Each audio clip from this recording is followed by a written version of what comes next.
ఇలా స్ట్రెస్ అన్నది నిత్యం ఉంటానే ఉంటుంది. ఆ స్ట్రెస్ ని మనం ఒక ఫ్రెండ్లీగా తీసుకోగలిగితే ఆ స్ట్రెస్ మనకు ఉపయోగకరంగా తయారవుతుంది. అదే ఆ స్ట్రెస్ ని మనం భయపడిపోతూ ఉన్నట్టయితే కొన్నాళ్ళకి అది నెత్తెక్కి కూర్చుంటుంది. సైకలాజికల్ స్ట్రెస్ లాగా డిస్ట్రెస్ పెట్టడం మొదలెడుతుంది. కొన్నాళ్ళకి ఆన్ యూ కాదు, విత్ యూ అయితే బాగుంటుంది ఫ్రెండ్లీగాను. ఆన్ యూ అయితేనేమో ఇబ్బందికరంగా ఉంటుంది. కొన్నాళ్ళకి ఇన్ యూ అయిపోయి part of your personality, part of your lifestyle అయిపోయేటప్పటికి గ్రాడ్యువల్ గా రకరకాల స్ట్రెస్ ఇండ్యూస్డ్ వ్యాధులు మొదలవుతాయి. బీపీ పెరిగిపోతుంటుంది, హార్ట్ అటాక్లు వస్తుంటాయి, ఇంకా ఇంకా రకరకాలు వస్తుంటుంటాయి. చివరికి పాపం స్ట్రెస్ తోటి పోయేటట్టు ఆయన అని అనిపించుకునేటటువంటి స్టేజ్ వచ్చేస్తుంది. ఈ స్ట్రెస్ అనేటటువంటిది కొంతమందికి అక్యూములేటెడ్ స్ట్రెస్ కింద ఉంటుంది, కొంతమందికి సడన్ క్రైసిస్ కింద ఉంటుంది. అక్యూములేటెడ్ స్ట్రెస్ అంటే ఎలా అంటే అలాగా చిన్న చిన్నది అలాగా పోగొడుతూ ఉంటుంది. ఏదో లాస్ట్ లో ఒక చిన్నది లీవ్ అడిగారు, లీవ్ అడిగేటప్పటికి లీవ్ ఎలా కుదురుతుంది అని చెప్పేసి అనేటప్పటికి ఆత్మహత్య చేసుకున్నాడట. అప్పుడప్పుడు మనం వింటుంటాం, ఓ పోలీస్ కానిస్టేబుల్ లీవ్ అడిగితే ఇవ్వలేదని చెప్పేసి ఎస్ఐ గారిని కాల్ చేసేసి తను కాల్ చేసుకున్నాడట. అదేంటి లీవ్ అడిగితే లీవ్ ఇవ్వకపోతేనే అలా చేయాలా అని చెప్పేసి అనుకోవచ్చు. అంటే అక్కడ అక్యూములేటెడ్ స్ట్రెస్ అన్నమాట. ఒక 8th క్లాస్ కుర్రాడు ఆత్మహత్య చేసుకున్నట్ట. ఏమిటి, టీచర్ మందలించిందని. టీచర్ మందలిస్తేనే ఆత్మహత్య చేసుకుంటారా?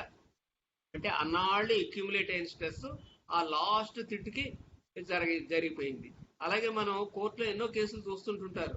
ఏమిటంటే ఆ రోజు అత్తగారు మందలించిందని కోడలు ఆత్మహత్య చేసుకుంది అని చెప్పేసి. ఆ రోజు మందలించిన మందలింపు నిజానికి పెద్ద గొప్ప మందలింపు ఏం కాదు, కానీ అంతకుముందు అక్యూములేటెడ్ స్ట్రెస్ ఆ రోజు లాస్ట్ స్ట్రాలా పనిచేసింది. నిజానికి ఆ అత్తగారికి ఆ రోజు ఆ మందలింపు వల్ల కోడలు ఆత్మహత్య చేసుకుంటుందని ముందే ఊహించుంటే అసలు ఆవిడ మందలించిన ఇంత ఘోరమైనటువంటి పరిస్థితిలోకి వెళ్ళిపోనా. అంటే స్ట్రెస్ అనేది అలా పెరిగి పెరిగి పెరిగి ఎప్పుడొకప్పుడు బ్రేక్ డౌన్ వస్తుంది. అలా కొంతమందికి వస్తుంది. కొంతమందికి సడన్ క్రైసిస్. జీవితం ఎంతో సుఖంగా నడిచిపోతుంది. నడిచిపోతున్న టైంలో ఏదో సినిమాలో సంఘటనలాగా ఏదో ఒక గొప్ప సంఘటనలు ఇరుక్కుపోవడం జరిగిపోయింది. జరిగిపోయేటప్పటికి ఇదేంటి ఇంత బతుకు ఇలా అయిపోయింది ఏంటి అనేటటువంటి పరిస్థితి ఏర్పడే రోజు ఏదో రోజు వస్తుంది. వచ్చేటప్పటికి ఆ సడన్ క్రైసిస్ తట్టుకోలేక అయితే ఏదో అగాయిత్యం పని చేయడమో, లేకపోతే బ్రేక్ డౌన్ వచ్చేయడమో, హార్ట్ అటాక్ వచ్చేయడం, ఇలాంటి సడన్ క్రైసిస్ కూడా కొంతమందికి ఉంటాయి. అంటే మొత్తం మీద స్ట్రెస్ ఏదైనా ఉన్నప్పుడు అది క్వాంటిటీ ఒక లెవెల్ దాటిపోయినట్టయితే బ్రేక్ డౌన్ వస్తుంటుంది అనమాట. అది ఒకే ఇప్పుడు ఇక్కడ నేను ఎక్స్ యాక్సిస్ లో మంత్స్ పెట్టాను. జాన్యువరి మంత్ లో ఒక్కసారిగా ఉరమ్మత్తుగా వచ్చేసింది, బ్రేక్ డౌన్ వచ్చింది. లేకపోతే చిన్ని స్ట్రెస్ రోజు ఉంది, నాగింగ్ బాస్, ఎంత చేసినా గానీ బాసు తృప్తి లేదు, ఎప్పుడు ఏదో ఒకటి సణుగుతానే ఉంటారు. ఎంత చేసినా గానీ అత్తగారికి తృప్తి లేదు, ఎప్పుడు సణుగుతానే ఉంటుంది. అలాగ చిన్న స్ట్రెస్ ఏళ్ల తరబడి నడుస్తుంది, అది బ్రేక్ డౌన్. లేకపోతే చిన్న ఆఫీస్ లో స్ట్రెస్, ఇంటికి వెళ్తే ఇంటి దగ్గర స్ట్రెస్, ఓ పక్క ఫైనాన్షియల్ స్ట్రెస్, ఓ పక్క ఇంకా ఓ పక్క పిల్లలతో స్ట్రెస్, ఇలాగ చిన్న చితక అన్ని కలిపి కూడిస్తే అలా అన్నా కూడా రావచ్చు. మొత్తం మీద ఏదైనా సరే ఒక థ్రెషోల్డ్ దాటిపోయేటప్పటికి ఆ స్ట్రెస్ క్వాంటిటీ పెరిగిపోయేటప్పటికి అలా జరగడానికి అవకాశం ఉంది. మనిషి అన్నాక ఎంత స్ట్రెస్ తట్టుకోగలరు అంటే, మనం ఓ ఎలక పిల్లని అడిగి, ఓ ఎలక వచ్చింది, ఎలకని అడిగాం అనుకోండి, ఏమమ్మా నువ్వు ఎంత బరువు మోయగలవని. ఇంత అని 2 చేతులు చాపి చూపిస్తుంది. అంటే దాని దృష్టిలో ఎంత అంటే దాని అర్థం ఒక 5 గ్రాములు 10 గ్రాములు అని. అదే ఒక కుందేల్ని నువ్వు ఎంత స్ట్రెస్ తట్టుకోగలవు అంటే అది కూడా 2 చేతులు చాపి ఇంత అని అందనుకోండి, అంటే దాని దృష్టిలో అది 1 కేజీ అని అర్థం. అదే ఏనుగుని అడిగితే ఏనుగు కూడా ఇంత అని అంది. ఏనుగు దృష్టిలో ఇంత అంటే ఏదో 5 టన్నులో 10 టన్నులో అయి ఉండొచ్చు. అలాగా అందరి ఆన్సర్ ఇంతే. అలాగే మనుషుల్లో కూడా ఏనుగు లాంటి మనస్తత్వం ఉండేవాళ్ళు ఉంటారు, ఎలకల లాంటి మనస్తత్వం ఉండేవాళ్ళు కూడా ఉంటారు. పైకి మంచి చూడడానికి పుల్లా గంభీరంగా తిరుగుతూ ఉంటాడు. ఎంత సున్నితమైన లీక్ మనసు అంటే చిన్నదానికి కూడా తట్టుకోలేకుండా బ్రేక్ డౌన్ వచ్చేసేటటువంటి వాళ్ళు కూడా మనం చూస్తూ ఉంటుంటాం. ఇప్పుడు అంటే ఇక్కడ మనకు రాజకీయాలతో పని లేదు కానీ సోనియా గాంధీ ఆమెను చూడండి, చిన్న శరీరం, ఎక్కడో ఇటలీలో పుట్టింది, మధ్యతరగతి కుటుంబంలో పుట్టింది, ప్రేమలో పడింది. ఓ దేశానికి మహారాజు గారు, మహారాణి గారి ఆ, యువరాజు గారి తో పెళ్ళైపోయింది. అత్తగారేమో దేశానికి మహారాణి. కొన్నాళ్ళకి ఆవిడని చంపేశారన్నారు. భర్తే మహారాజు అన్నారు. ఆయన్ని చంపేశారన్నారు. ఆవిడనే మహారాణి చేస్తారన్నారు. కాదు కాదు, నువ్వు విదేశీ వంటివి చెయ్యమన్నారు. పిల్లలకేమో ఎప్పుడు తిరట్టే టెర్రరిస్ట్ ఇచ్చేస్తావు వచ్చేస్తావని. పార్టీ అంతా ఓడిపోయింది. అయినా తొణకకుండా అంటే ఎంత ఆడుకుందో చూడండి. అదే విధంగా కొంతమంది చూడటానికి అలా ఉంటారు కానీ ఎంత జీవితంలో ఎన్ని మార్పులు వచ్చినా ఒడిదుడుకులను తట్టుకునేటటువంటి శక్తి ఉండేవాళ్ళు ఉంటారు. కొంతమంది ఉంటారు, ఒక 5 రూపాయలు 10 రూపాయలు లాస్ అయ్యేటప్పటికల్లా అదేదో పెద్ద ఘోరమైన భూకంపం వచ్చినంత గోల పెట్టేసేటటువంటి తత్వం ఉండేటటువంటి వాళ్ళు కూడా ఉంటుంటారు. అంటే ఇటు ఈ ఎక్స్ట్రీమ్ ఉంటుంటారు, ఆ ఎక్స్ట్రీమ్ ఉంటుంటారు. అంటే ఏనుగుల్లాగా స్ట్రెస్ తట్టుకునే వాళ్ళు ఉంటారు, ఎలకల్లాగా లొంగిపోయేటటువంటి వాళ్ళు ఉంటారు అనమాట ఇక్కడ. అలాగే వల్నరబుల్ ఏరియాస్ కూడా ఉంటాయి. అంటే కొంతమందికి కొన్ని వల్నరబుల్ ఏరియాస్ ఉంటాయి. అంటే డబ్బు పట్ల ఎక్కువ ఆపేక్ష ఉన్నవాడు ఉన్నాడు అనుకోండి, ఓ 1000 రూపాయలు పోయినా, ఒక 5000 పోయినా కూడా ఇంకా హార్ట్ అటాక్ వచ్చే పరిస్థితి ఉండేటటువంటి వాళ్ళు ఉంటారు. లక్షలు పోయినా సరే తొడకుండా ఉండేటటువంటి వాళ్ళు ఉంటారు. అదే పరువు మీద కొంచెం ఈగ వాలిందంటే చాలు, ఆ ఇంకా మనసు పాడు చేసుకుని ఆత్మహత్య చేసుకోవడము, లేకపోతే ఏ హార్ట్ అటాక్ రావడం, అలాంటి వాళ్ళు కూడా ఉంటారు. అంటే ఏమిటనమాట, వాళ్ళు ఇచ్చేటటువంటి విలువలను బట్టి ఉంటుంటుంది అనమాట. రావణుడు ఉన్నాడంటే తలకాయలు ఎన్నిసార్లు తీసినా మళ్ళీ వచ్చేస్తుంది. అతనికి వల్నరబుల్ స్పాట్ ఎక్కడ ఉందయ్యా అంటే ఆ కడుపులో ఉంది, అమృత భాండం, దాన్ని కొడితే పోతాడు. అలాగే బెలూన్ ఉందనుకోండి, ఎక్కడ కొట్టినా కూడా అది బెలూన్ చెదరదు. దానికి ఒక ఎక్కడో స్పాట్ ఉంటుంది, వీక్ స్పాట్, అక్కడ టచ్ చేసేటట్టుగా అది పేలిపోతుంది. అలాగే ఎకిలిస్ అనే మహావీరుడు ఉన్నాడు అనుకోండి, అతను ఏం చేసినా ఎక్కడా కానీ తొణకడు. అతనికి ఎకిలిస్ హీల్ అక్కడ మడవలో ఉంటుంది వీక్నెస్, అక్కడ కొట్టినట్టయితే పోతాడు. అలాగా ప్రతి మనిషికి కూడా కొన్ని వల్నరబుల్ స్పాట్స్ ఉంటాయన్నమాట. అలా ఇప్పుడు డిపార్ట్మెంట్ లో ఉండేటటువంటి వాళ్ళు కూడా కొంతమంది ఏమో మాట పడరు. నేను ఇంత కష్టపడి పనిచేస్తుంటే నన్ను ఇంత మాట అంటారా, ఏమన్నారు, ఏదో నువ్వు ఏదో చిన్న మాట అన్నారు, అందరినీ జనరల్ గా అన్నారు అంతే, అంతేగాని నీ మీద ఏదో కాదు కదా అంటే నేను మాత్రం మాట పడే ప్రసక్తి లేదు అని చెప్పేసి డిప్రెషన్ లోకి వెళ్ళిపోతుంటుంటారు అనమాట. అంటే పరువుకు అంత ఇంపార్టెన్స్ ఇస్తారు. అలాగే మనీ విషయంలో కొంతమంది ఇంపార్టెన్స్ ఇస్తారు. కొంతమంది ఫ్యామిలీ మెంబర్స్ హెల్త్ కి ఇంపార్టెన్స్ ఇస్తారు. మనం చూస్తుంటుంటాం, భర్తకి కరోనా వచ్చిందని భార్య ఆత్మహత్య చేసుకుందను, లేకపోతే భార్య కరోనా వచ్చిందని భర్త హార్ట్ అటాక్ వచ్చిందను, ఇలా. అంటే వాళ్ళు ఇచ్చేటటువంటి వాల్యూస్ ని బట్టి ఈ ఈ వల్నరబిలిటీ ఉంటుంటుంది. అంటే చెప్పాలంటే పెరిగిన వాతావరణం, జీన్స్ లో రాసి పెట్టి ఉంటుంది, చుట్టూ ఉండే పరిసరాలను బట్టి, ఇవన్నిటిని బట్టి మొక్క ఎదుగుతుందా వాడిపోతుందా అన్నది ఉంటుంది అన్నమాట. అలాగే తీరు కూడా ఎలా ఉంటుందంటే కొంతమంది విషయంలో ఒక రెమెడీ అన్నది కొంతమందికి ఏమో స్ట్రెస్ ప్రొడ్యూస్ చేస్తుంది, అది వాళ్ళకి రెమెడీ అవుతుంది. ఉదాహరణకి ఆ బిజినెస్ మ్యాన్ ఉన్నారు సేట్ గారు డాక్టర్ గారి దగ్గరికి వెళ్ళారు. అంటే ఈ మధ్య గుండె దడదడలాడుతుంది, నిద్ర సరిగ్గా పట్టడం లేదు, చిరాగ్గా ఉంటుంది, నీరసంగా ఉంటుంది అని చెప్పాడు. డాక్టర్ గారు చెక్ చేసి, ఏమండి సేట్ గారు మీకు బీపీ పెరిగిపోతుంది, రోజస్మాను అలాగా మీ కొట్లో మగ్గిపోయి కంటే రోజు 1 గంట 2 గంటలు బయట తిరగచ్చు కదా అని ఆయన చెప్పారు. అలాగే చెప్తానండి అన్నారు. తర్వాత నెక్స్ట్ పేషెంట్ ఆ డాక్టర్ గారికి ఒక మెడికల్ రిప్రజెంటేటివ్. ఆయన లక్షణాలు ఏంటంటే ఆయన లక్షణాలు కూడా అవే. ఈ మధ్య తలనొప్పిగా ఉంటుందండి, నీరసంగా ఉంటుందండి, నిద్ర సరిగ్గా పట్టడం లేదు అని అంటే, బీపీ ఏమయ్యా బాబు మెడికల్ రిప్రజెంటేటివ్, నీకు బీపీ పెరిగిపోతుంది, రోజస్మాను అలా తిరుగుతా ఉండే కంటే 1 గంట 2 గంటలు ఇంటి పట్టున ఉండొచ్చు కదా అంటే ఏమిటనమాట, ఇద్దరికీ ఒకే లక్షణాలని కానీ ఈయనకేమో ఏది చికిత్స అదేమో ఆయనకేమో వ్యాధి కారణమైంది, ఆయనకేమో చికిత్స చెప్పిందేమో ఈయనకి వ్యాధి కారణమైంది. అలాగా ఇండివిజువల్ వేరియేషన్స్ కూడా మనం చూస్తుంటుంటాం. స్నోబాలింగ్ ఫినామినా అని చెప్పేసేసి ఒకసారి స్ట్రెస్ మొదలైతే అది ఇంకా ఇంకా ఒకదాని నుంచి ఒకటి లింక్ వేసుకుంటూ వెళ్ళిపోతుంది అనమాట.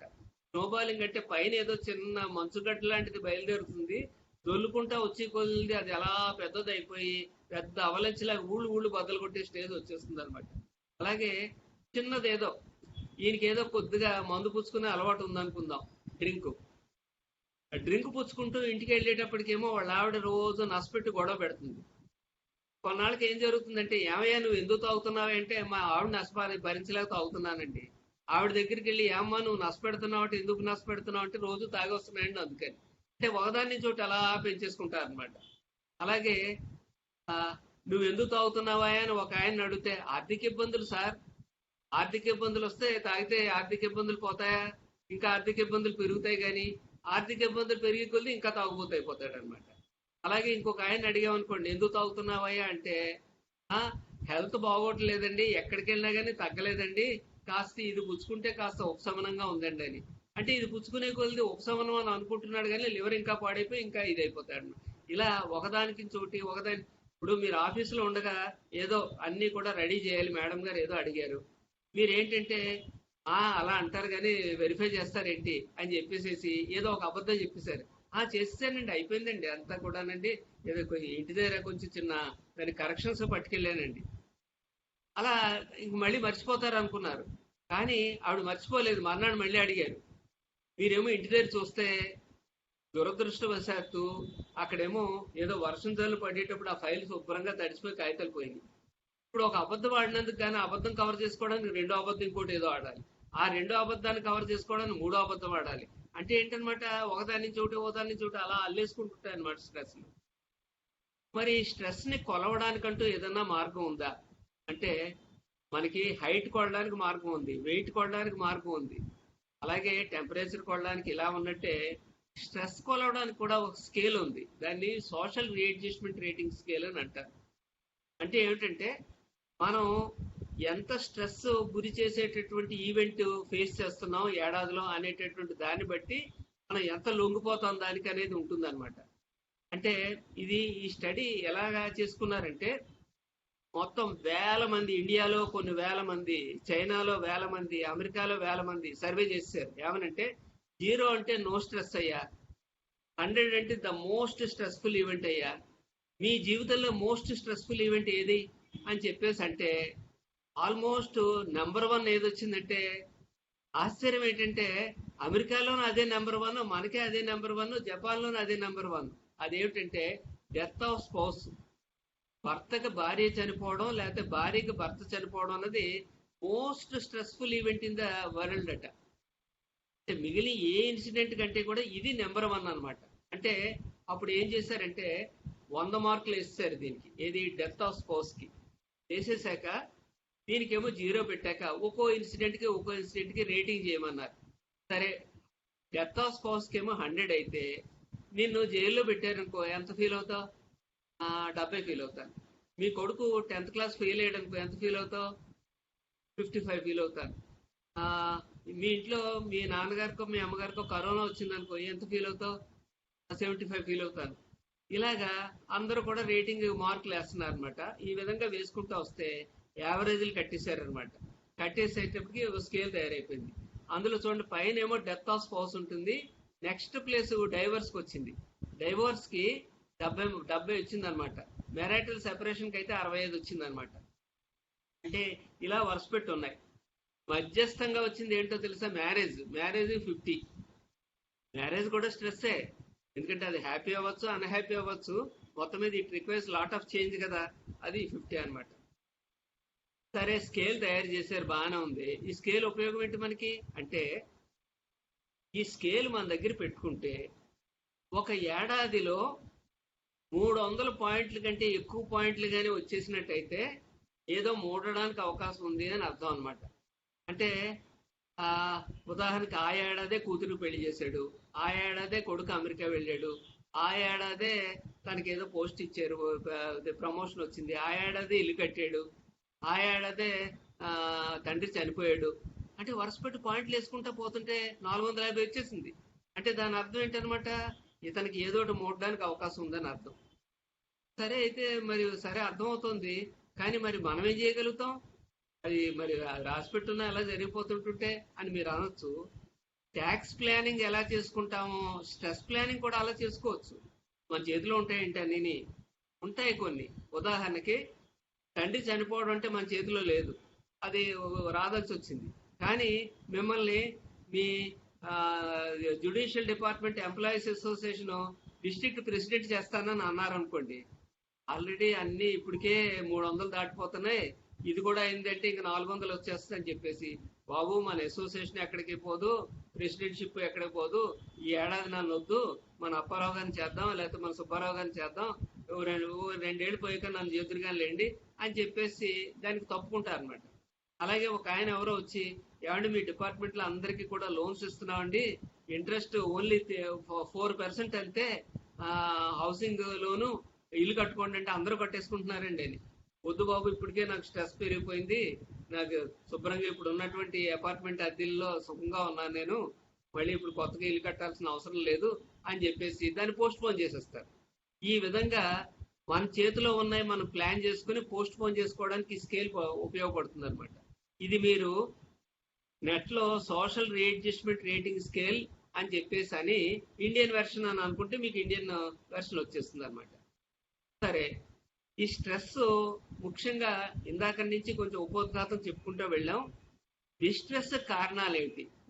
మళ్ళీ మీకు ఇక్కడ ఇంకొక కొత్త పదం చెప్తున్నాను, స్ట్రెస్ అంటలే, డిస్ట్రెస్ అంటున్నాను. స్ట్రెస్ లో బాధ పెట్టేదాన్ని డిస్ట్రెస్ అంటాం. స్ట్రెస్ ఉంది కానీ దానివల్ల బాధ లేదు, సంతోషం ఉందంటే అది యూ స్ట్రెస్ అంటారు అన్నమాట. డిస్ట్రెస్ కారణాలు ఏమిటంటే, 1 ప్రెషరు, 2 ఫ్రస్ట్రేషను, 3 కాన్ఫ్లిక్ట్స్. ప్రెషర్ అంటే మీకు తెలిసిందే, వర్క్ ప్రెషర్స్, ఇంట్లో ప్రెషర్స్, ఈ మొత్తం మీద మీకు చుట్టూ ఉండేటటువంటి ప్రెషర్స్. అవి ఎక్స్టర్నల్ అవ్వచ్చు, ఇంటర్నల్ అవ్వచ్చు. ఎక్స్టర్నల్ అంటే ఏంటి? Physical environment. శుభ్రంగా రాజమండ్రిలో డిస్ట్రిక్ట్ కోర్టులో పనిచేస్తున్నారు మీరు, అలాంటిది మిమ్మల్ని ఎక్కడో ఏ రంపచోడవరంలోనో ఇంకో ఏదో మొత్తం మీద వేరే చోటకి మండలం ఏరియాకి ఎక్కడికో పంపించారు. అక్కడ సదుపాయాలు లేవు. ఇక్కడలాగా ఏదో మంచి మంచి ఫ్యాన్లు, నిరంతరం కరెంటు, లేకపోతే ఇన్వర్టర్లు ఇలాంటివి ఏం లేవు. వాడు మాట్లాడితే కరెంట్లు పోతుంటుంటాయి, ఇట్టిట్టే దోమలు వచ్చేసి కుట్టేస్తుంటుంటాయి. Physical environment. అలాగే social interaction, organizational major life events ఇలాంటివి. ఫిజికల్ ఎన్విరాన్మెంట్ లో నాయిస్ కానీ, లైటింగ్ కానీ, అలాగే క్లోజ్డ్ స్పేసెస్ ఇలాంటివన్నీ కూడా ఇబ్బంది పెట్టడానికి అవకాశం ఉంటుంటాయి. సోషల్ ఇంటరాక్షన్, మీరు ఎంత పని చేసినా కానీ బాస్ ఎప్పుడూ కసురుకుంటానే ఉంటున్నారు అనుకోండి, అది మీకు స్ట్రెస్ కలిగిస్తుంటుంది. అలాగే చుట్టూ ఉండేటటువంటి వాళ్ళు మిమ్మల్ని ఏదో ర్యాగింగ్ చేసినట్టుగా ఇవ్వలా పోతున్నారు అనుకోండి, బుల్లింగ్, అలాంటప్పుడు కూడా స్ట్రెస్ గానే ఉంటుంది. సోషల్ ఇంటరాక్షన్ కూడా మీ మీద దాని ప్రభావం చూపిస్తుంటుంది. ఆర్గనైజేషన్ లో మీరు పని చేయాల్సి వచ్చినప్పుడేమో, అదేంటండి మన పని అన్నాక 1 గంట కూర్చోవాలండి, అది చాలా ఇంపార్టెంట్ వర్క్ కదా, మరి ఏదో నాకు టైం అయిపోయింది వెళ్ళిపోతానంటే ఎలాగా అని చెప్పి కూర్చోబెడతారు. అంతవరకు బాగానే ఉంది, చేస్తాం మనం. కానీ మన విషయానికి వచ్చి, ఏమంటే పెద్ద వర్క్ లేదు కదండి, 1 గంట పర్మిషన్ ఇస్తారండి బయటికి వెళ్ళి వస్తా అంటే, అబ్బాయి అదేంటది రూల్స్ ఒప్పుకో అని చెప్పేసి. అంటే మనమేమో ఆర్గనైజేషన్ చేసేటప్పుడు ఏమో ఒకలా ఉంటుంది రూలు, మనం ఏదైనా చిన్న ఫేవర్ అడిగితేనేమో ఇంకోలా ఉంటుంది. ఇలాంటివి రెడ్ టేపిజం, అబ్బాయి ఇది నేను శాంక్షన్ చేయడానికి లేదు, పైకి పంపించాలి, పైనుంచి ఇంకా పైకి పంపించాలి, ఇలాంటివి. అలాగే డెడ్ లైన్, రేపటికి అయిపోవాలంతే, నాకు తెలియదు అంతే, ఇది ఎలా చేస్తావో కుదరదు అంతే. ఇలాంటి ఆర్గనైజేషనల్ థింగ్స్ కూడా స్ట్రెస్ ని ప్రొడ్యూస్ చేస్తాయి. అలాగే మేజర్ లైఫ్ ఈవెంట్స్, ఇందాక చెప్పుకున్నాం కదా, లైఫ్ ఈవెంట్స్, ఏదన్నా డెత్స్, బర్త్స్, ప్రమోషన్లు, మ్యారేజ్లు, డైవర్స్లు, ఇలాంటివన్నీ కూడా ఇన్ఫ్లుయెన్స్ చేస్తాయి. డైలీ చిన్న చిన్న స్మాల్ థింగ్స్ అనుకుంటుంటాం, ఎక్కడో తాళాలు పెడతాం, మర్చిపోతాం, దాన్ని ఎత్తుక్కుంటుంటాం, అది కూడా స్ట్రెస్. అలాగే వెళ్తున్నప్పుడల్లా ఈ స్కూటర్ ఏదో ఒకటి రిపేర్ వస్తుంటుంటుంది, ఇంకా టైంకి వెళ్ళకపోయేటప్పుడు రోజు అక్షంతలు పడుతున్నాయి, లేకపోతే వెళ్ళేటప్పుడు కరెక్ట్ గా మనం వెళ్ళేటప్పుడు కల్లా గేట్ వేస్తుంటుంటాడు. అలాగని చెప్పేసి 1 పావు గంట ముందు బయలుదేరినందుకు కానీ దాని ముందు ట్రైన్ వచ్చి మళ్ళీ గేట్ వేస్తుంటుంటాడు. ఇలాగా ఏదో ఒకటి స్మాల్ సిల్లీ థింగ్స్ డైలీ జరుగుతుండేవి ఇలాగా. అలాగే ఇంటర్నల్ స్ట్రెస్సర్స్, మన లైఫ్ స్టైల్, మన చాయిసెస్, నెగిటివ్ సెల్ఫ్ టాక్, అంటే అబ్బే ఇంక లాభం లేదు, నేను ఎందుకు పనికిరాను అని మనల్ని మనం కించిపరుచుకుంటుంటే ఏదో తదాస్తు అన్నట్టు అవుతుంటుంటుంది. అలాగే ప్రతిదీ పెర్ఫెక్షన్ తోటి, అంకితోటి సహా ఇలా చేయడం మొదలెడితే అసలు వర్క్ అంతా వదిలేసుకోవడం జరుగుతుంటుంది. అంటే మేజర్ వదిలేసి మైనర్లు పట్టు కూర్చుంటుంటాం అనమాట, చెక్కుతో కూర్చుంటాం అనమాట. లేకపోతే కాఫీలు విపరీతంగా తాగేయడం వల్ల, నిద్ర సరిగ్గా లేకపోవడం వల్ల, షెడ్యూల్స్ సరిగ్గా లేకుండా లోడ్స్ ఓవర్లోడ్ అండర్లోడ్ అయిపోవడం వల్ల, ఇలాంటి వాటి వల్ల కూడా మనం స్ట్రెస్ గురవడానికి అవకాశం ఉంటుంది. ఇక్కడ ఇంకొక ఇంపార్టెంట్ డిస్కవరీ ఒకటి ఏంటంటే, పై ఆఫీసర్ గారికి ఎక్కువ స్ట్రెస్ ఉంటుందా, లోయెస్ట్ క్యాడర్ లో ఉన్న ఆయనకి ఎక్కువ స్ట్రెస్ ఉంటుందా? అంటే మన డిపార్ట్మెంట్ కాదు, మనం కలెక్టర్ గారు రెవెన్యూ డిపార్ట్మెంట్ అనుకుందాం. డిస్ట్రిక్ట్ కలెక్టర్ గారికి ఎక్కువ స్ట్రెస్ ఉంటుందా, ఆఫీస్ సూపరింటెండెంట్ గారికి ఎక్కువ స్ట్రెస్ ఉంటుందా, లోయెస్ట్ క్లర్క్ లేకపోతే డ్రైవర్ గారికి ఎక్కువ స్ట్రెస్ ఉంటుందా? అంటే మనం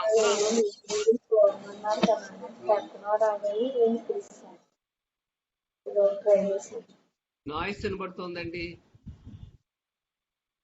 అమ్మ మీరెవరో మాట్లాడుకునేవన్నీ అన్ని వినపడుతున్నాయి, రికార్డ్ అవుతున్నాయి కూడా, అందుకని దయచేసి మ్యూట్ లో ఉండండి.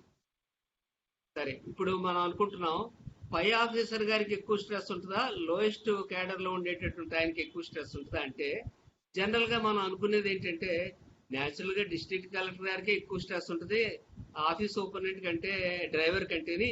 ఎందుకంటే వాళ్ళేమో ఏదో పనిచేసి వెళ్ళిపోతుంటారు అంతేగాని, అదే కలెక్టర్ గారు అయితే 24 గంటలు ఆయన బుర్రంతా మొత్తం జిల్లాలో ఏది ఎక్కడ జరుగుతున్నా గానీ ఆయన ఆలోచిస్తానే ఉండాలి, కాబట్టి ఆయనకే ఎక్కువ స్ట్రెస్ అని మనం అనుకుంటాం. కానీ ఇదే విషయం యూకేలో వాళ్ళు స్టడీ చేశారు. స్ట్రెస్ మూలాన హార్ట్ అటాక్స్ ఎవరికి ఎక్కువ వస్తున్నాయి అనేటటువంటి చేస్తే ఆశ్చర్యంగా లోయెస్ట్ క్యాడర్ లో ఉన్న వాళ్ళకే 3 రెట్లు ఎక్కువ హార్ట్ అటాక్స్ వస్తున్నాయట స్ట్రెస్ మూలాన. అదేంటి లోయెస్ట్ క్యాడర్ లో ఉన్న వాళ్ళకి ఎక్కువ రావడం ఏంటి హైయెస్ట్ క్యాడర్ లో కంటే అని మనం అనుకుంటే, హైయెస్ట్ క్యాడర్ లో ఉండేవాళ్ళు ఎక్కువ వర్క్ చేస్తున్నట్టు ఉన్నప్పటికీ కూడా వాళ్ళు రిలాక్స్ అవ్వడానికి వాళ్ళ టైం వాళ్ళ చేతిలో ఉంటుంది. అంటే కలెక్టర్ గారైనా సరే ఎంత వర్క్ చేసినా గానీ ఆయన వెకేషన్ తీసుకుని వెళ్తుంటుంటారు, వాళ్ళ ఫ్యామిలీతో సినిమాకి వెళ్ళాల్సి వస్తుంది వెళ్తుంటారు. ఈ విధంగా ఆయన చేతిలో ఆయన టైం ఉంటుంది కాబట్టి ఆయన స్ట్రెస్ తక్కువ ఉంటుందట. అదే డ్రైవర్ ఉన్నాడు అనుకోండి, డ్రైవర్ని ముందే చెప్పారు కలెక్టర్ గారు, మనం 9ంటికి బయట వెళ్ళాలి ఒక చోటకి అని చెప్పేసేసి 9 నుంచి అలా ఒగ్గబట్టుకుని నిలబడి ఉన్నాడు, ఎప్పుడు పిలుస్తారా అని చెప్పేసేసి. కలెక్టర్ గారు బయటికి రావట్లేదు, ఎవరొకళ్ళు విజిటర్స్ వస్తున్నారు. అప్పటికే 11:30 అయింది. అక్కడ రిసెప్షనిస్ట్ దగ్గరికి వెళ్ళి డ్రైవర్ అంటాడు, అమ్మ పొద్దునుంచి నేను ఏం తీసుకోలేదు, ఒక్క టీ తాగి 2 నిమిషాలు వచ్చేస్తాను అని చెప్తాడు. సరే వెళ్ళు అని అంటున్నారు రిసెప్షనిస్ట్. సరిగ్గా ఈ డ్రైవర్ బయటికి వెళ్ళాడు, కలెక్టర్ గారు అప్పుడే బయటకు వచ్చారు. ఏడి డ్రైవర్ ఏడి, కారు ఏది అని అడిగేటప్పటికి, ఇప్పుడే టీకి వెళ్ళాడండి, నాకు తెలుసు టీకి వెళ్తాడని, అందుకే నేను పొద్దున్నే చెప్పాను 9 నుంచి ఉండమని చెప్పేసి ఆయనేమో రుసరుసలాడతారు. ఈ విధంగా వీళ్ళకి వాళ్ళ టైం వాళ్ళ చేతిలో లేకుండా ఉండేటటువంటి వాళ్ళకి ఎక్కువ స్ట్రెస్ గురవుతారు అని కూడా చెప్తారనమాట. అన్సర్టనిటీ వల్ల ఎక్కువ స్ట్రెస్ వస్తుంటుంది అనేటటువంటిది. అసలు మనం ఎందుకు పనిచేస్తున్నాం అంటే భుక్తి కోసం, డబ్బుల కోసం పనిచేస్తున్నాం అంతేనా? సక్సెస్ కోసం, నలుగురిలోనూ పేరు సంపాదించుకోవడం కోసం, మన ఆత్మతృప్తి కోసం, సొసైటీకి ఏదో చేస్తున్నాం అన్న దానికోసం, ఇలాంటివి ఎన్నో ఫ్యాక్టర్స్ ఉంటాయి. ముఖ్యంగా డ్రైవ్ ఫర్ సక్సెస్ అంటే ఉదాహరణకి మన డిపార్ట్మెంట్ లోనే జడ్జిమెంట్లు ఎన్నో ఇవ్వడం జరుగుతుంటుంది. జడ్జిమెంట్లు ఇచ్చేటప్పుడు తెలుసు మనకి, ఎందుకంటే దీన్ని ఖచ్చితంగా ఇతను అప్పీల్కి వెళ్తాడు, పైకి అప్పీల్కి వెళ్ళినప్పుడు పైన ఏదో కామెంట్స్ చేస్తారు. కామెంట్స్ చేస్తే ఒక్కసారి కొంచెం మనసు చివుక్కుమన్నట్టు ఉంటుంది, కానీ తప్పదు అది, ఎందుకంటే అది పార్ట్ ఆఫ్ ద గేమ్ జరుగుతుంటుంది. అలాంటిది ఎక్కడ కామెంట్ లేకుండా ఎక్కడ ఏదైనా సరే పైన అప్పీల్కి వెళ్ళినా సరే ఈ లోయర్ కోర్టులో జరిగిందంతా కరెక్టే అన్న మాట వస్తుంది అనుకోండి, సక్సెస్ సక్సెస్ సక్సెస్. కానీ సక్సెస్ ఎన్నాళ్ళు ఉంటుంది, ఎక్కడో ఒకక్కడ మళ్ళీ బోల్తా పడేటటువంటి పరిస్థితి వస్తుంది. అప్పుడు ఒక్కసారిగా ఫీలింగ్ వచ్చేస్తుంటుంది అనమాట. అలా వర్కింగ్ కండిషన్స్, ఓవర్ వర్క్ అయిపోయినప్పుడు స్ట్రెస్ వస్తుంది, అండర్ వర్క్ అప్పుడు కూడా స్ట్రెస్ వస్తుంటుంది. కొన్ని డిపార్ట్మెంట్ లో ఉంటారు వాళ్ళకి పని ఉండదు, ఆ పని ఉండకుండా పొద్దున్నే వెళ్ళి సంతకం పెట్టి అలా లేజీగా కూర్చుంటుంటారు, వాళ్ళకి ఇంకేం పని ఉండదు. అలాంటి వాళ్ళకి కూడా స్ట్రెస్ ఎక్కువగానే ఉంటుంటుంది. ఈ uncertainty, responsibility, relations at work, changes at work, ఇవన్నీ కూడా ప్రెషర్ ప్రొడ్యూస్ చేస్తుంటుంటాయి. అలాగే ఫ్రస్ట్రేషన్, మనం అనుకున్నది ఒక గోల్ అనుకుంటే ఆ గోల్ సాధించలేనప్పుడు మనం చక్కగా అయిపోద్దని అనుకున్నదే సాధించలేనప్పుడు ఫ్రస్ట్రేషన్ వచ్చేస్తుంది. ఒక దొంగ ఎంతో గొప్పగా ప్లాన్ చేశాను అనుకున్నాడు, ఎవ్వరూ రారనుకున్నాడు, మొత్తం అంతా చక్క పెట్టుకుని తిరుగుతుంటే ఎప్పుడూ లేనిది ఆ వీధిలో పెట్రోలింగ్ వ్యాన్ రావడం ఏంటో, దొరికిపోవడం ఏంటో. అంటే మనం కూడా అలాగే ఎన్నో ప్లాన్స్ వేసుకుంటుంటాం, ఇలా చేస్తే ఎలా అవుద్ది, అలా చేస్తే ఎలా అవుద్ది అని. చాలా వరకు సక్సెస్ అవ్వచ్చు కాక, కానీ ఎక్కడో ఒకక్కడ మనం అనుకున్నట్టుగా జరగవు ప్రతిదీ. అది ఫ్రస్ట్రేషన్. గోల్ రీచ్ అవ్వలేనప్పుడు ఆ ఫ్రస్ట్రేషన్ అన్నది చాలా ఆ, మనిషికి స్ట్రెస్ ఇచ్చేస్తుంది. అసలు యాక్చువల్గా ఈ ఫ్రస్ట్రేషన్ అన్నది మానిటరీ వైజ్ కాదు, సైకలాజికల్ గా ఎక్కువ ఫ్రస్ట్రేషన్ అన్నది బాధ పెడుతుంది. ఉదాహరణకు ఒక పోలీస్ ఆఫీసర్ గారు ఉన్నారు. ఆయన వెకేషన్ కి ఊరు వెళ్ళారు. ఊరు వెళ్ళి వచ్చేటప్పటికి ఇల్లు తాళం బద్దలుకొట్టుంది. లోపల ఒక 30,000 విలువ గల టీవీ ఏదో దొంగతనం జరిగింది. నిజానికి ఆయనకి 30,000 టీవీ అంటే లెక్కలోది కాదు, చాలా ఈజీగా కొనుక్కుంటాడు. కానీ అక్కడ 30,000 టీవీ పోయిందన్నది ఆయనకు బాధ లేదు. ఇంత గొప్ప పోలీస్ ఆఫీసర్ని, ఇంత స్ట్రిక్ట్ ఆఫీసర్ని నా ఇంట్లో దొంగపడతాడా, ఎంత అవమానం ఇది అని చెప్పేసి విపరీతమైనటువంటి టెన్షన్ గురవడం జరుగుతుంటుంది అన్నమాట. ఇలా ఫ్రస్ట్రేషన్స్ స్ట్రెస్ కి గురి చేస్తాయి. కాన్ఫ్లిక్ట్స్, సంఘర్షణలు కూడా అంటే ఇదా అదా మా మనసు రెండు రెండు పక్కలకి ఏది చేయాలో దిక్కుతోచని పరిస్థితుల్లో ఉండేటటువంటి అప్పుడు కూడా ఆ ఈ మనసు స్ట్రెస్ కి లోనవుతుంటుంది. సంఘర్షణలు మూడు రకాలుగా ఉంటాయి: approach avoidance conflict, double approach, avoidance. Approach avoidance conflict అంటే ఏంటంటే, ఎప్పుడూ కూడా ఆల్కహాల్ అన్న జీవితంలో ముట్టుకోలేదు, టీ టోటలర్, జీవితం అంతా కూడా అప్పుడే 50 ఏళ్ళు కూడా చక్కగా నడిచిపోయింది.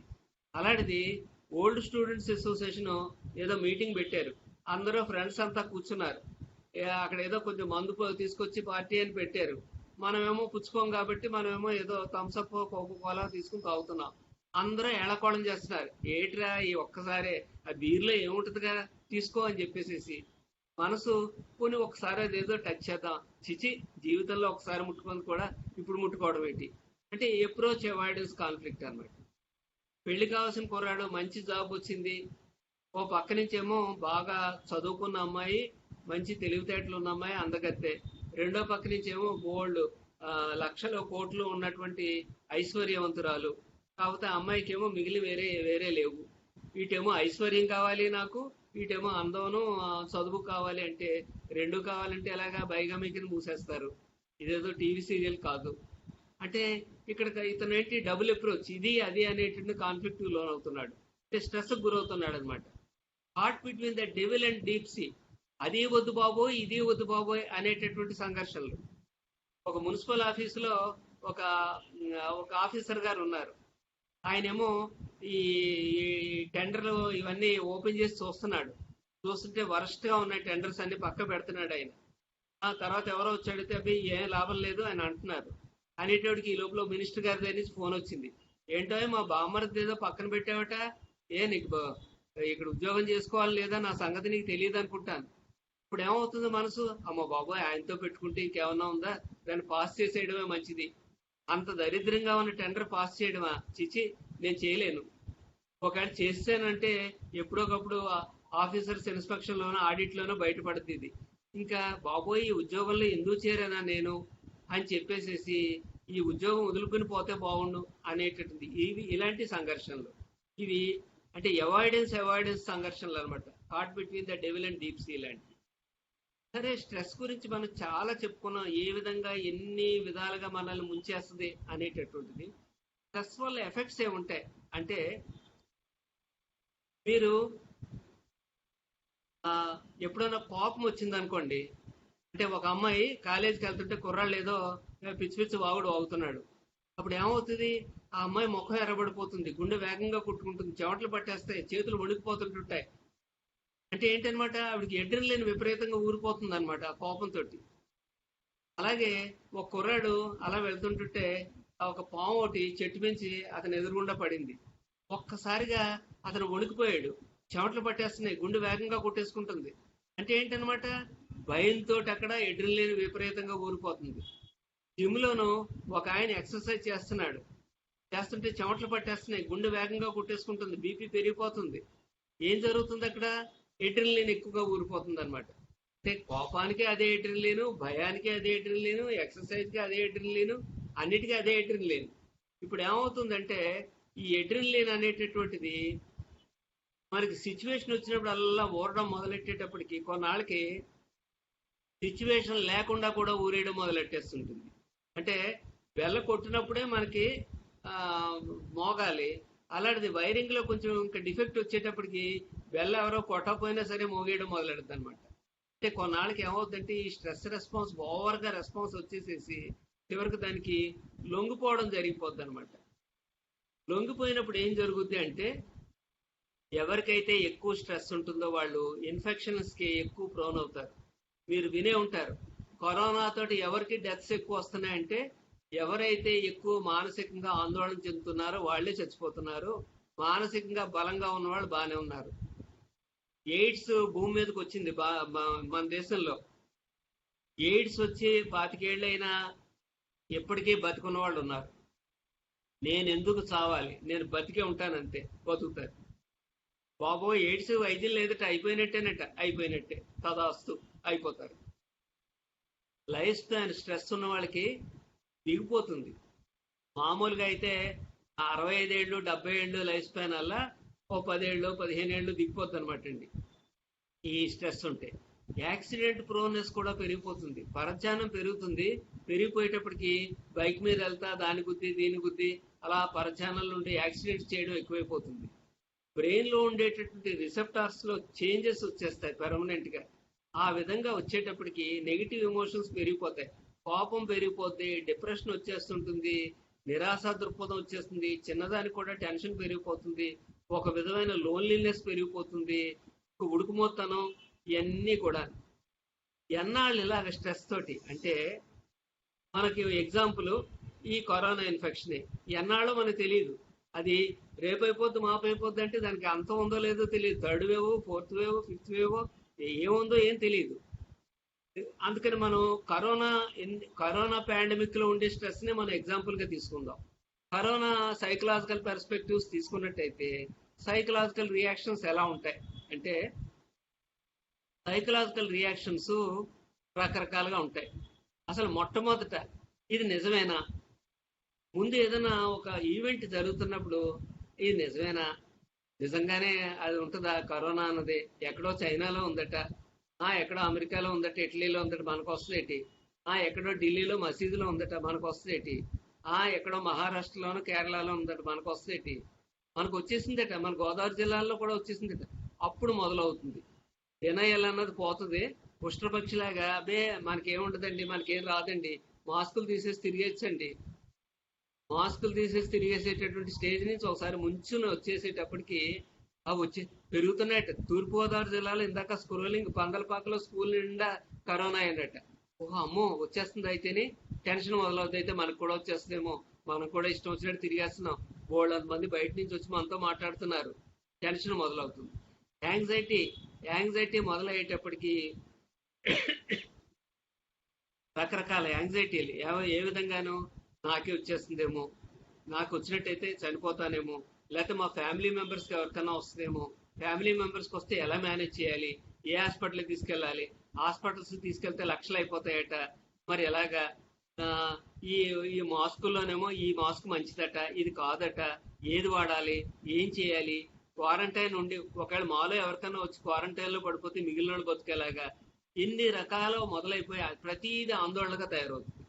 ఆందోళన ఉండేటప్పటికి ఆ యాంగ్జైటీ లక్షణాలు ఎలా ఉంటాయంటే తల తిరుగుతున్నట్టుగా ఉంటుంది, ఇట్టిట్టే మోషన్కి వెళ్ళడం, ఇట్టిట్టే యూరిన్కి వెళ్ళడం, అలాగే హార్ట్ బీట్ పెరిగిపోతూ ఉండడం, విపరీతంగా చెమటలు పట్టేస్తుండడం, చేతులు షేక్ అయిపోవడం, నిద్ర సరిగ్గా పట్టకపోవడం, ఏదో పట్టినా కూడా రిలాక్స్ అవ్వకుండా ఉండడం, ఇలాంటివన్నీ కూడా మొదలైపోతాయి.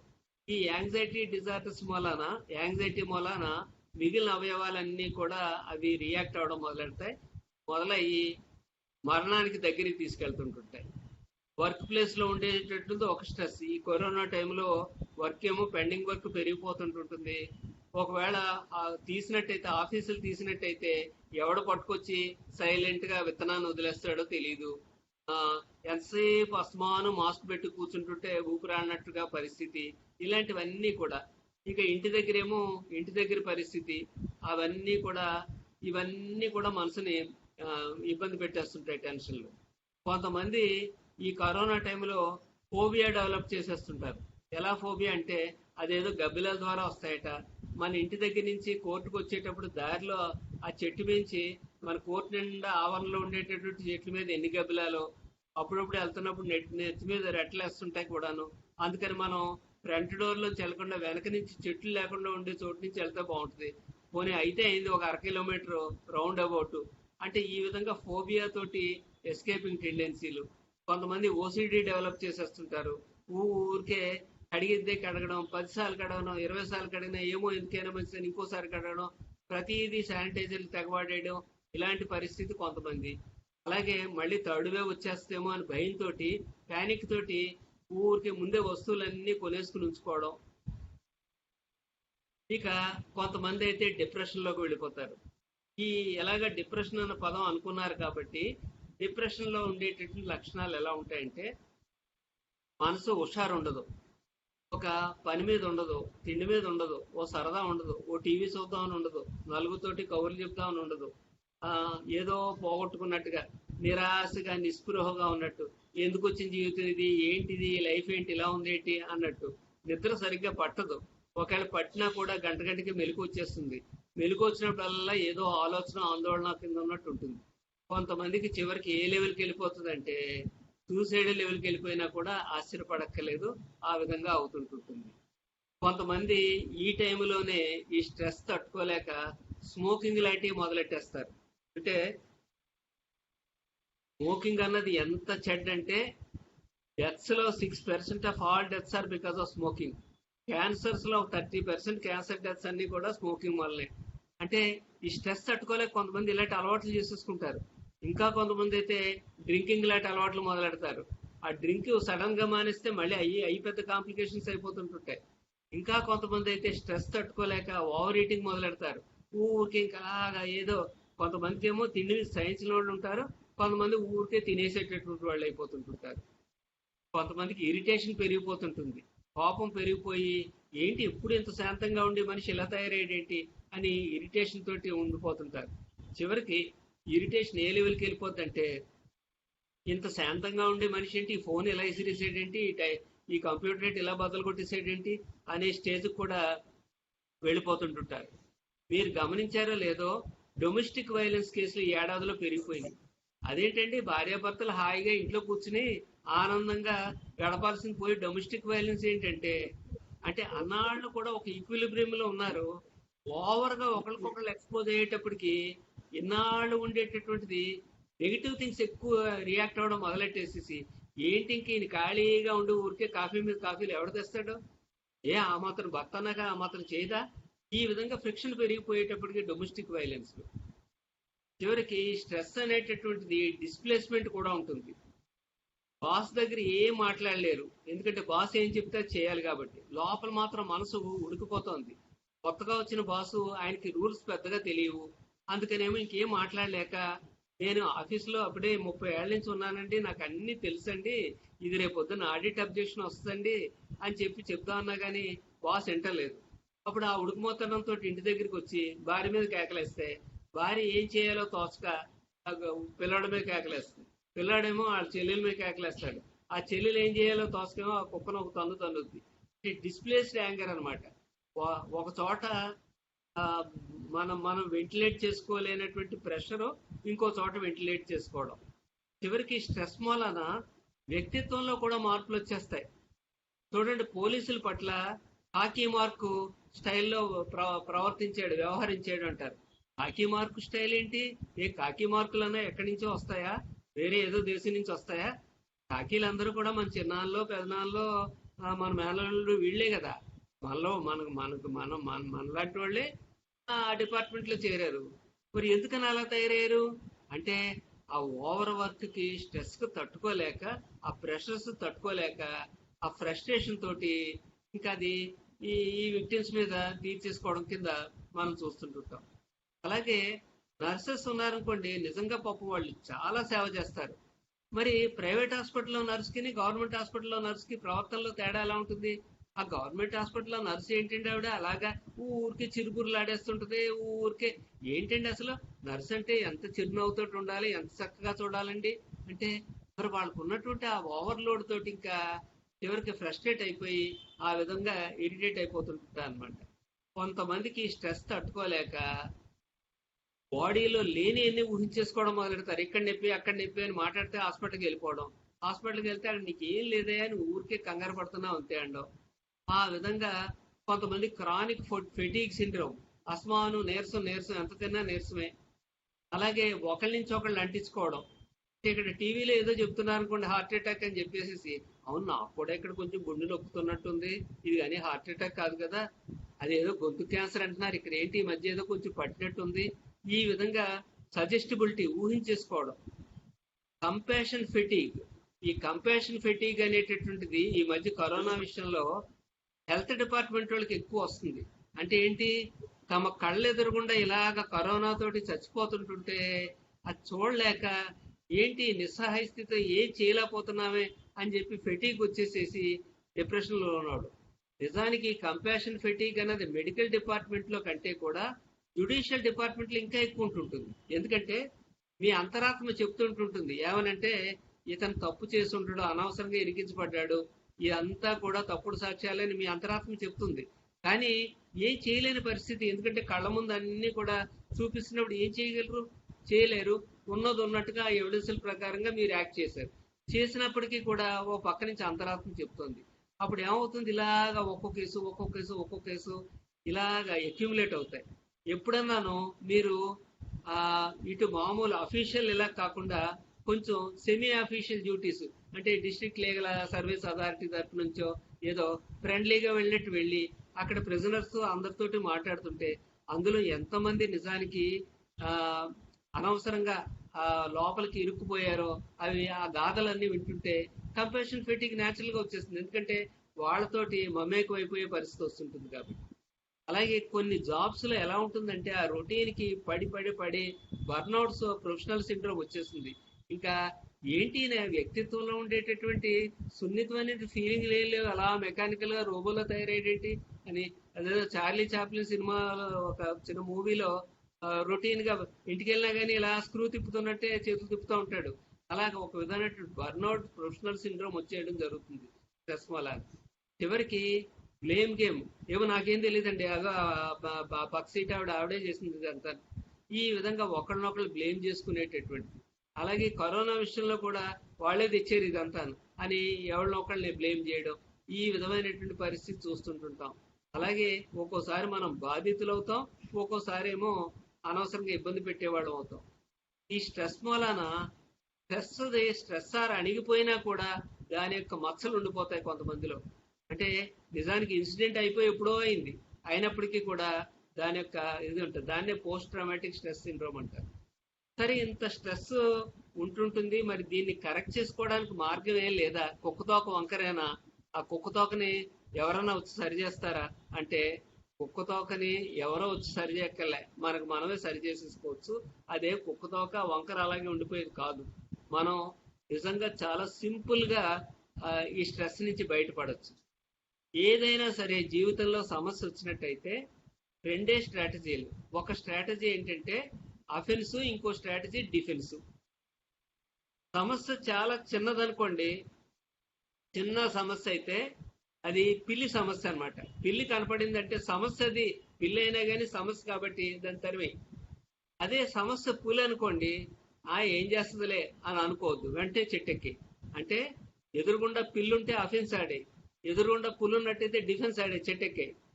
ఆ రెండు ఏదైనా సరే సమస్య వచ్చినట్టయితే చూద్దాంలే అని మాత్రం ఉండొద్దు అనమాట. Is in your hands. ఎవరో వచ్చి స్ట్రెస్ మేనేజ్మెంట్ గురించి ఏదో పెద్ద క్లాస్ తీసుకున్నాం మీ స్ట్రెస్ తీసేస్తారో అనుకోకండి. స్ట్రెస్ అన్నది మీ చేతిలోనే ఉంది.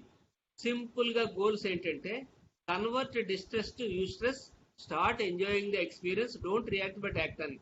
ఈ 3 ప్రిన్సిపుల్స్ తోటి మనం స్ట్రెస్ ని అధిగమిస్తాం. Stress positive stress, negative stress.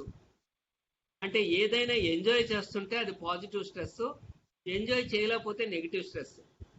ఉదాహరణకి నాకు 67 ఏళ్ళు, నాకు హాస్పిటల్లో బోల్డ్ వర్క్ ఉంటుంది. ఇప్పుడు నన్ను పిలిచినప్పుడు ఏంటండి బాబు ఏంటి పని, 2 గంటలు అంత పని మానుకుని ఇక్కడ ఏంటి ఇదంతాను, నిజానికి స్ట్రెస్ అయ్యింది. కానీ విసుక్కుంటా కూర్చున్నాను అనుకోండి, ఏటో మొహమాటానికి ఒప్పుకున్నాను అంటే అది నెగిటివ్ స్ట్రెస్, నన్ను బాధ పెట్టే స్ట్రెస్. అలా కాకుండా నన్ను కాబట్టి పిలిచారు, నా మీద ఎంత అభిమానం, నా మీద ఎంత గౌరవం. ఇప్పుడు మొత్తం డిస్ట్రిక్ట్ లో ఉండేటటువంటి లీగల్ ఎంప్లాయీస్ అందరూ కూడా నా మాటలు వింటారట. అంటే వాళ్ళందరూ కూడా వాళ్ళ వాల్యుబుల్ టైం ఇన్ని మ్యాన్ అవర్స్ నా గురించి స్పెండ్ చేస్తారట. అంటే అది నిజానికి స్ట్రెస్ ఎలా అవుతుంది, ఎంతో పాజిటివ్ గా ఆనందించేది అయిపోతుంది అనమాట. అందుకని ఎప్పుడైనా సరే మనకి ఏదైనా ప్రాబ్లం అనిపించినప్పుడు ఏబిసి స్ట్రాటజీ. ఏ అంటే అవేర్నెస్, అంటే అసలు ప్రాబ్లం ఉందా లేదా, అవేర్నెస్ మనకు కావాలి. అవేర్నెస్ ఉన్నాక బ్యాలెన్సింగ్ ఫ్యాక్టర్స్ ఏమున్నాయి, ఈ ప్రాబ్లం సంబంధించినంత వరకు మంచి ఎంత చెడు ఎంత, ప్రోస్ ఏంటి కాన్స్ ఏంటి స్టడీ చేసే, కంట్రోల్ చేసే. నెగిటివ్ థింగ్స్ అన్నిటినీ వీలైనంత వరకు కంట్రోల్ చేసే, పాజిటివ్ థింగ్స్ అన్నిటినీ వీలైనంత వరకు పెంచేసుకోవడానికి ట్రై చేయి. అప్పుడు ఏమవుతుంది, డిస్ట్రెస్ ఉండదు, యూ స్ట్రెస్ లోకి వెళ్ళిపోద్ది అనమాట. అలాగే change your thinking, positive thinking గురించి ఇది చేయడం. ఏదైనా సరే మనం స్టార్ట్ ఎంజాయింగ్ ద ఎక్స్పీరియన్స్. ఇందాక మీకు చెప్పినట్టుగా convert the distress to you stress, అంటే ఆనందించే స్ట్రెస్ కింద మార్చుకోవడం. అలాగే ఏ ఎక్స్పీరియన్స్ అన్నా సరే, పని చేస్తున్నాం అనుకోండి, పని ఆనందించడం మొదలెడతాం. అలాగే ఏదైనా సరే అది దాంట్లో ఆనందాలు పొందుతుంటే మనకి స్ట్రెస్ ఉండదు. చాలా మంది అంటుంటారు, ఏమంటే పొద్దునుంచి సాయంత్రం వరకు మీరు హాస్పిటల్ వర్క్ చేసుకుంటారు కదా, మళ్ళీ చదువులేంటి డిగ్రీలేంటి ఏంటి అన్నీ అసలు అంటే, నిజానికి నాకు అది స్ట్రెస్ తగ్గించేటటువంటి విధానం అయ్యా, స్ట్రెస్ ప్రొడ్యూసింగ్ కాదు. పగలంతా ఉండే స్ట్రెస్ అంతా రాత్రి ఆ 4-5 గంటలు చదువుకోవడంతో ఆ స్ట్రెస్ అంతా పోతుందయ్యా నాకు అని అంటాం. అంటే ఏంటనమాట, మనం కన్వర్ట్ చేసుకుంటున్నాం అనమాట, స్టార్ట్ ఎంజాయింగ్ ద ఎక్స్పీరియన్స్ చేసుకుంటున్నాం అనమాట. మీరు రోజు 10ంటికి పడుకుంటున్నారనుకోండి, సెకండ్ షో సినిమాకి తీసుకెళ్లారనుకోండి, 1 గంట వరకు ఆనందంగా చూస్తారు, నిద్ర రాదు ఏం రాదు. అంటే ఏంటనమాట, ఆ నిద్ర వచ్చేటటువంటి స్ట్రెస్ యూ స్ట్రెస్ అయింది కాబట్టి మీరు చక్కగా ఉన్నారు. అదే మర్నాడు మిమ్మల్ని భజన కార్యక్రమానికి తీసుకెళ్లారనుకోండి, నిన్న మీరు 1 గంట వరకు ఉండగలిగారు కదా, భజన చేద్దాం 1 గంట వరకు అని తీసుకెళ్తే, బాబోయ్ నాకు నిద్ర వచ్చేస్తుందని చెప్పేసి అంటారు. ఎందుకని, అక్కడ మీరు ఆనందించలేకపోతున్నారు కాబట్టి ప్రతి నిమిషం కూడా ముళ్ళకంప మీద కూర్చున్నట్టే ఉంటుంది. అందుకని ఏదైనా సరే convert the distress to eustress and start enjoying the experience అనేది. అలాగే మనం ప్రతిదీ ఆర్గనైజ్ చేసుకునిలో, అలాగే ప్రతి దాంట్లోనూ కూడా ఎంతో కొంత హ్యూమర్ కలుపుకోవడం, వెంటిలేషను, ఇవన్నీ కూడా. అలాగే లైఫ్ స్టైల్లో కాఫీలు ఎక్కువ తాగడం, నిద్ర వేళకి లేకపోవడం, ఇలాంటివి సరైన ఎక్సర్సైజ్ లేకపోవడం, ఇవన్నీ కూడా పెంచేస్తుంటాయి. ఇంతకీ చాలా ఉంటాయి కదండి, యోగా అంటారండి, మెడిటేషన్ అంటారు, ఏదో హెర్బల్ థింగ్స్ అంటారు, హిప్నోథెరపీ అంటారు, పెట్స్ పెంచుకుంటే కూడా స్ట్రెస్ తగ్గుద్ది అంటారు, రిఫ్లెక్సాలజీ అని చెప్పేసి యాకు ప్రెషర్లు అంటారు. ఇవన్నీ ఏంటండి అంటే, మీకు ఏది ఆనందంగా ఉంటే ప్రతిదీ కూడా స్ట్రెస్ బస్టరే. ఏదైనా సరే ప్రోయాక్టివ్ గా ఉండాలి, అంతే తప్పించి రియాక్టివ్ గా ఉండకూడదు. అంటే ఏదైనా ఒక సమస్య వచ్చిందనుకోండి, ఏదో ఒక అసైన్మెంట్ పడింది అనుకోండి, నన్నే అంటారు, అన్ని చేయమంటారు. నిజానికి మీ ఒక్కడికే కాదు కదా, అందరికీ ఇచ్చిన అసైన్మెంట్ అది. ముందే ఎదురొచ్చాగా, ముందే ఒక 10 రోజులకు ముందే అది ఆలోచించి దానికి తగ్గట్టుగా మీరు యాక్ట్ చేసినట్టయితే ప్రాబ్లమే ఉండదు. అందుకనే క్విక్ ఫిక్సెస్ కాదు. అలాగే ఇన్ఫర్మేషన్ ఓవర్లోడ్ కూడా. ఇప్పుడు దురదృష్టవశాత్తు మనకి వాట్సాప్లు ఇవి వచ్చేటప్పటికి విపరీతమైన ఇన్ఫర్మేషన్ ఓవర్లోడ్. ఈ ఇన్ఫర్మేషన్ ఓవర్లోడ్ సోషల్ మీడియా వల్ల యాంగ్జైటీ పెరిగిపోతుంది అని చెప్పడం జరుగుతుంది. ఇలా start enjoying the experience. Positive attitude. ఇప్పుడు ఎగ్జామ్స్ ఉన్నాయనుకోండి, బాబోయ్ ఎగ్జామ్స్ అని బాధపడే కుర్రాడు ఉన్నాడు అనుకోండి, వాడు ఆ టెన్షన్ తోటి ఖచ్చితంగా పరీక్ష పాడు చేస్తాడు. అదే ఇంచక్క ఎగ్జామ్స్ వస్తున్నాయి, ఎగ్జామ్స్ అయిపోయాక నేను 10th క్లాస్ స్కూల్ పిల్లకాయనల్లా కాలేజ్ స్టూడెంట్ అవుతాను అని చెప్పేసి సంతోషంతో ఉన్నాడు అనుకోండి, ఈ ఇంటర్మీడియట్ అయిపోయాక నేను నీట్ రాసేసి అయితే డాక్టర్ కోర్సులోకి వెళ్తాను, లేకపోతే ఐఐటీలోకి వెళ్తాను అనేటువంటి పరీక్షల కోసం ఆనందంగా చూస్తున్నాడు అనుకోండి, అంటే ఏంటనమాట, సమస్యే దాన్ని ఫ్రెండ్ గా తీసుకున్నట్టయితే అది హెల్ప్ చేసి పెడుతుంది. అదే బాబోయ్ దెయ్యం అంటే నెత్తెక్కి కూర్చుంటుంది అనమాట. పెసిమిస్ట్ అనేటటువంటి వాడు, నిరాశావాది, ఎంత ఆపర్చునిటీ ఇచ్చినా కానీ అందులో కూడా ఎతుకుతుంటాడు, ఎక్కడ ఎక్కడ బెజ్జాలు ఉన్నాయా అని చెప్పేసేసి. అదే ఆశావాది ఉన్నాడంటే, నిజానికి కోవిడ్ సిచ్యువేషన్ ఉందనుకోండి, కోవిడ్ సిచ్యువేషన్ చక్కగా వాడుకుంటున్నారు అందరూ కూడా. ఏంటంటే వర్క్ ఫ్రమ్ హోమ్ కాబట్టి బోర్డు టైం మిగులుతోంది, ఇంచక్క ఎన్నో హాబీస్ అవన్నీ కూడా, మ్యూజిక్ నేర్చుకునే వాళ్ళు మ్యూజిక్ నేర్చుకుంటున్నారు, కొత్త లాంగ్వేజ్ నేర్చుకునే వాళ్ళు నేర్చుకుంటున్నారు. ఈ విధంగా ఎన్నో, అంటే ఉపయోగించుకునేవాడు ఉపయోగించుకుంటాడు అంతే. చూసే కళ్ళను బట్టి ఉంటుంది దృశ్యం ఎప్పుడు కూడాను. అంటే హాలు సగం ఖాళీయేనండి అని చెప్పి నిరాశగాను ఫీల్ అయ్యే వాళ్ళు ఉంటారు, హాల్ సగం నిండిపోయిందండి అని ఆనందించే వాళ్ళు ఉంటారు. అలాగే కోవిడ్ విషయంలో కూడా 98% బతికేస్తున్నారటండి అని ధైర్యంగా ఉండేవాళ్ళు ఉంటారు, 2% చచ్చిపోతున్నారటండి బాబోయ్ అని చెప్పేసేసి ఆ గ్రూప్లోకి వెళ్ళిపోవడానికి ట్రై చేసే వాళ్ళు ఉంటారు. టీవీ ఆన్ చేసినట్టయితే చక్కగా భగవద్గీతలు బైబిళ్ళు కనపడుతుంటుంటే, ఓ పక్క నుంచేమో ఎంటీవీలు వీటీవీలు రణగొణదోళ్ళు కనిపిస్తాయి. యూట్యూబ్ ఓపెన్ చేసినట్టయితే చక్కటి విశేషాలు విజ్ఞానం కనిపిస్తుంది, ఇంకో పక్కేమో చెత్తా చెదారం కూడా కనిపిస్తుంటుంది. అలాగే ఇందాకటి నుంచి మైండ్ రిలాక్స్ అవ్వాలన్నానని చెప్పేసేసి లేజీగా పడుకుంటే అది కూడా స్ట్రెస్సే. ఎప్పుడు కూడా ఎంతో కొంత పని ఉండాలి. ఇందాక మేడం గారు మాట్లాడినటువంటి ఆ తక్కువ టైంలోనూ టైము సద్వినియోగం చేసుకోవడం అన్నది, నిజంగా టైం సద్వినియోగం కరెక్ట్ గా చేసుకునే వాడికి స్ట్రెస్ ఉండదు. అదే చూద్దాంలే ఇంకా టైం ఉంది కదా, రేపు చూద్దాం ఎల్లుండి చూద్దాం అని అనుకునేవాడికి ఎప్పుడు స్ట్రెస్ గానే ఉంటుంటుంది. అలాగే ఏదైనా సరే ఫెయిల్యూర్ అనుకోకూడదు. ఇవాళ కాకపోతే రేపు, రేపు కాకపోతే ఎల్లుండి, ఇలాగా అది ఎప్పుడు కూడా. ఇప్పుడు మనకి ఒకటి చెప్తారు, ప్రెషర్, ఇది వ్యాక్యూమ్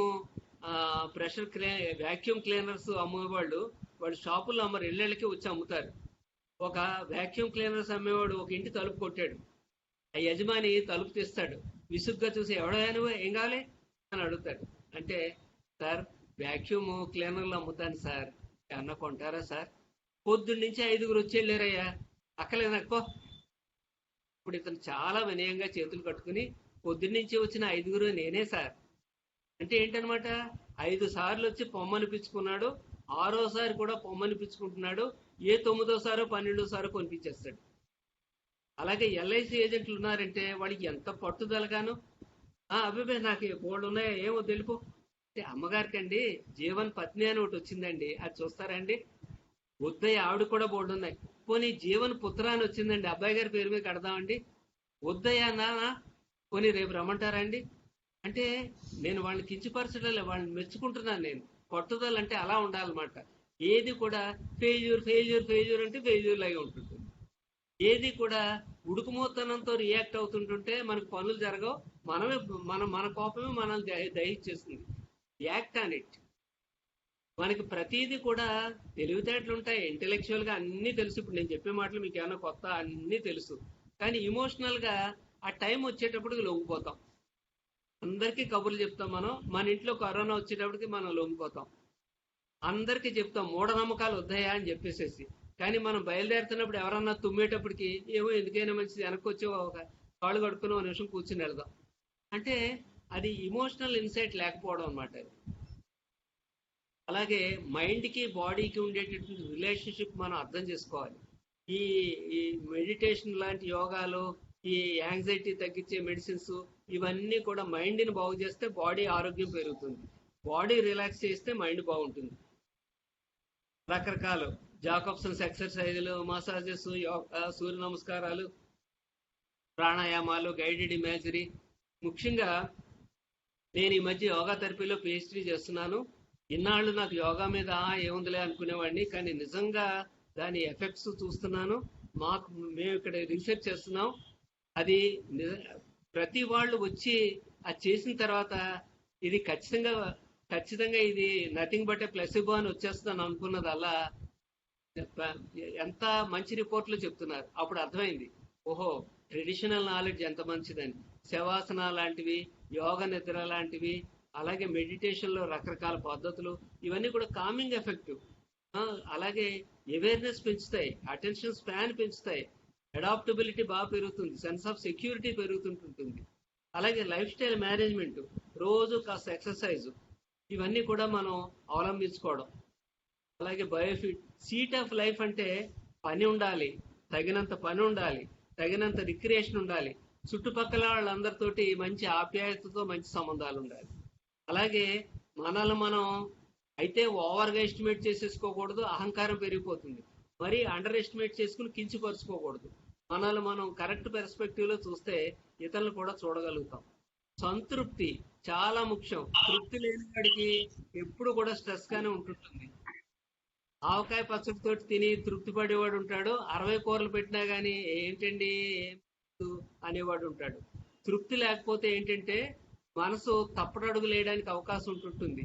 అదట, అది అందులో పెట్టినట్టయితే అలాగట, ఇదట, ఇది ఇలాగట, ఇదేం తప్పేం కాదట, ఇలాంటివి, ఈ విధమైనటువంటి వాటికి తృప్తి పడాలి.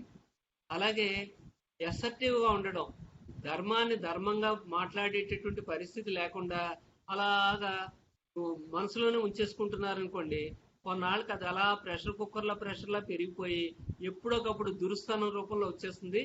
ఏంటి ఇలా తయారయ్యాడు అనే పరిస్థితి వస్తుంది, లేకపోతే తన తానే ఏదో చేసుకునే పరిస్థితి వచ్చేస్తుంది. అలాగే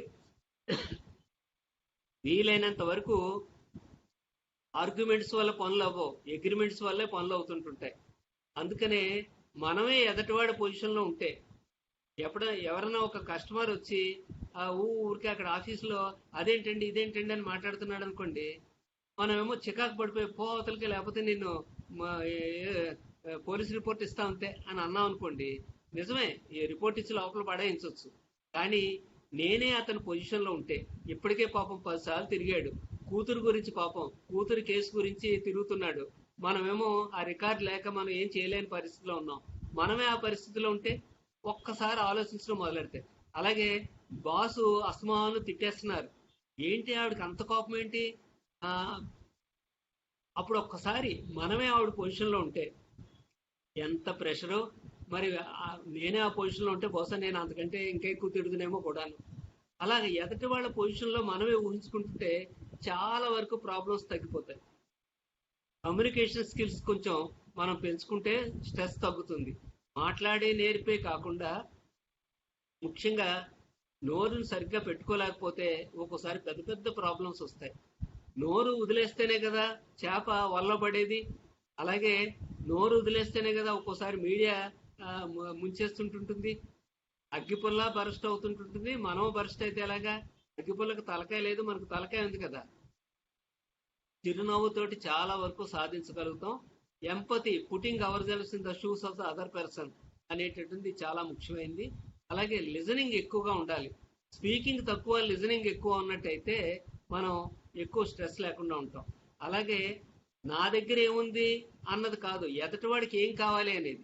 నా దగ్గర టెక్నికల్ గా ఈ సెక్షన్ ప్రకారం ఇలాగా అంతే అని కాదు కదా, అవతల వాడికి ఏం కావాలి.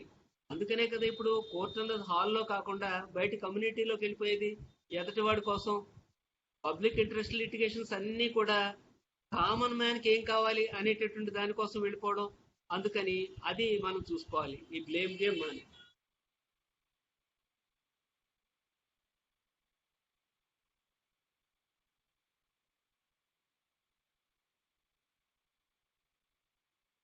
అలాగే అవసరమైనప్పుడు ఎక్స్టర్నల్ రిసోర్సెస్ నుంచి సోషల్ సపోర్ట్ తీసుకోవాలి.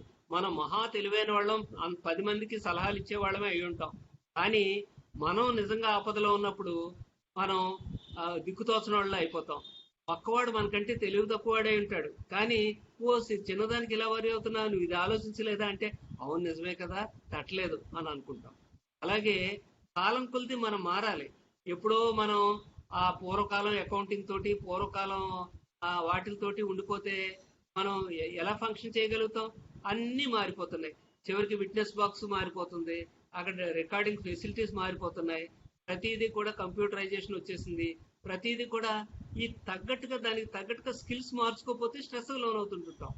ఎప్పుడు కూడా ఇప్పుడు ఇలా ఉన్నాం మనం, 10 ఏళ్లలో ప్రపంచం ఎలా ఉంటుంది, 20 ఏళ్ళు ఎలా ఉంటుంది, దానికి తగ్గట్టుగా మనం ప్రిపేర్ అయిపోయి ఉండాలన్నమాట. అలాగే మన పర్సనల్ లైఫ్ కూడా ఓపెన్, నా గురించి నాకు తెలిసింది, బయట ప్రపంచానికి తెలిసింది, అంతా ఓపెన్ అన్నది ఎక్కువగా ఉందనుకోండి, మనకి స్ట్రెస్ ఉండదు. అలా కాకుండా మన గురించి బయట అనుకునే వాళ్ళేమో మనకు తెలియదు, వాళ్ళేమో ఏదేదో నవ్వుకుంటున్నారు మన వెనకాల. అలాగే మన గురించి మనకు తెలియనియే మనకి ఎన్నో ఉన్నాయి. ఈ విధమైనటువంటి లైఫ్ లీడ్ చేస్తుంటే విపరీతమైన స్ట్రెస్. ఆపోజిట్ రియాక్షన్ ఉంటుంది. అది కర్మ సిద్ధాంతాన్ని నమ్మే వాళ్ళకి తెలుస్తుంది. మనం ఏ పని చేసినా సరే అది దానికి ఎప్పుడోకప్పుడు వచ్చే జన్మలో పై జన్మలో ఉంటాయో లేవో మనకు తెలియదు, కానీ ఈ జన్మలోనే మనకి చాలా సార్లు అనుభవం అవుతుంటుంది కూడా. నేను చేసిన ఆ మంచి పని కదా ఇప్పుడు నాకు ఈ విధంగా ఈ రూపంలో వచ్చేస్తుంది అని. చెడ్డ పనుల సంగతి ఏమో కానీ మంచి పనులు మాత్రం ఖచ్చితంగా మనకు వస్తుంటాయన్నది తెలుస్తూనే ఉంటుంది. అందుకే ఎప్పుడూ కూడా ఏది శాశ్వతం కాదు. అది తామరాకు మీద నీటి బొట్టులాగా, లేక నీటి మీద తామరాకు లాగా. Be duty oriented. రిజల్ట్స్ గురించి ఏమి మనం వరి అవ్వక్కర్లే. కరాటే నేర్చుకోమన్నారు, ఇటుకలు పగలగొట్టమన్నారు. ఇటుకలు పగిలినాయి అని చెప్పేసి గొప్పగా పొంగిపోనకూడదు, చెయ్యి పగిలిందని చెప్పేసి కృంగిపోనకూడదు. ఈ విధమైనటువంటి మర్ఫీస్ లా అని చెప్తారు. ఏమనంటే ఎప్పుడు ఏది ఎలా రాసి పెట్టిందో ఎవ్వరు కూడా ప్రెడిక్ట్ చేయలేదు. ఆ కొబ్బరి బొండం నెత్తి మీద పడద్దని ముందే తెలిస్తే వాళ్ళు అక్కడ కూర్చుందిరా. అలాగా మనం చేసే ప్రతిదీ ఎన్ని క్యాలిక్యులేషన్స్ లాగానే ఎప్పుడు ఎలా ఉంటుందో ఏమీ చెప్పలేనటువంటి పరిస్థితి. నేను లాస్ట్ ఇంకా 5 minutes మాట్లాడతాను. ఈ 5 minutes కూడా కొంచెం ఫిలసాఫికల్ టచ్ తోటి ముగిస్తాను. ఈ జీవితం అన్నది అలాగ పరుగులు పెడతానే ఉంటాం. దీని డెస్టినేషన్ ఎక్కడది? దీని గమ్యం ఏంటి? 2010 అయిపోయింది, 2020 అయిపోయింది, 2030లోకి వెళ్తాం, 2040లోకి వెళ్తాం, 2050లోకి వెళ్తాం. కొన్నాళ్ళకి 2030లో మనలో ఎంతమంది ఉంటారు? 2040లో మనలో ఎంతమంది ఉంటారు? 2050లో మనలో ఎంతమంది ఉంటారు? అసలు 2090లో మనలో ఒక్కళ్ళన్నా ఉంటారా, మిగులుతారా? అంటే ఏమిటనమాట, కాలం అనేది ఎలా ప్రవాహంలో అలా కొట్టుపోతున్నాం మనం. ఈ కొట్టుపోయేటప్పుడు ఈ కొట్టుపోవడం అనేటటువంటి ఈ గమ్యం ఎక్కడ? ఈ జనం అంతా ఏంటి, ఏమైపోతున్నారు, ఎక్కడికి వెళ్ళిపోతున్నారు? ఎటర్నల్ ట్రూత్ చూడండి. అంత అందమైన అమ్మాయి కొన్నాళ్ళకి ఇలా ముసలమ్మ అయిపోయింది. ఈ ముసలమ్మను మీకు చూపించి, ముసలమ్మను చూస్తే ఎలా కనిపిస్తుంది అంటే మా అమ్మమ్మ అంటారు. కానీ మీకు విషయం తెలుసా? మీ అమ్మమ్మ వయసులో ఉండేటప్పుడు ఊరంతటికి అందగత్తెట, వెనకాలే 10 మంది బాడీ గార్డులు తిరుగుతూ ఉండేవారట. ఏంటి అలాంటి మనిషి ఎలా అయిపోయింది ఏంటి అంటే, ఏది కూడా శాశ్వతం కాదు అన్నది మనకి తెలిసిన విషయమే. ఇది ఎంత వాస్తవమో ఇది కూడా అంతే వాస్తవం, గ్రహించాలి. ఇది ఎంత వాస్తవమో ఇది కూడా అంతే వాస్తవం, గ్రహించాలి. ఇది ఎంత వాస్తవమో ఇది కూడా అంతే వాస్తవం, గ్రహించుకోవాలి. ఇది వాస్తవం అయినప్పుడు ఇది కూడా వాస్తవమే, మరి అలాగే ఇది కూడా వాస్తవమే. అంటే ఏంటనమాట, 2070 రాక తప్పదో, 2090 రాక తప్పదో. ఏదైతే మనం ఈ పరువు ప్రతిష్టలు, ఈ ఆస్తులు, ఈ అనుబంధాలు అనుకుంటున్నామో అవన్నీ కూడా జీరో అయిపోక తప్పదు.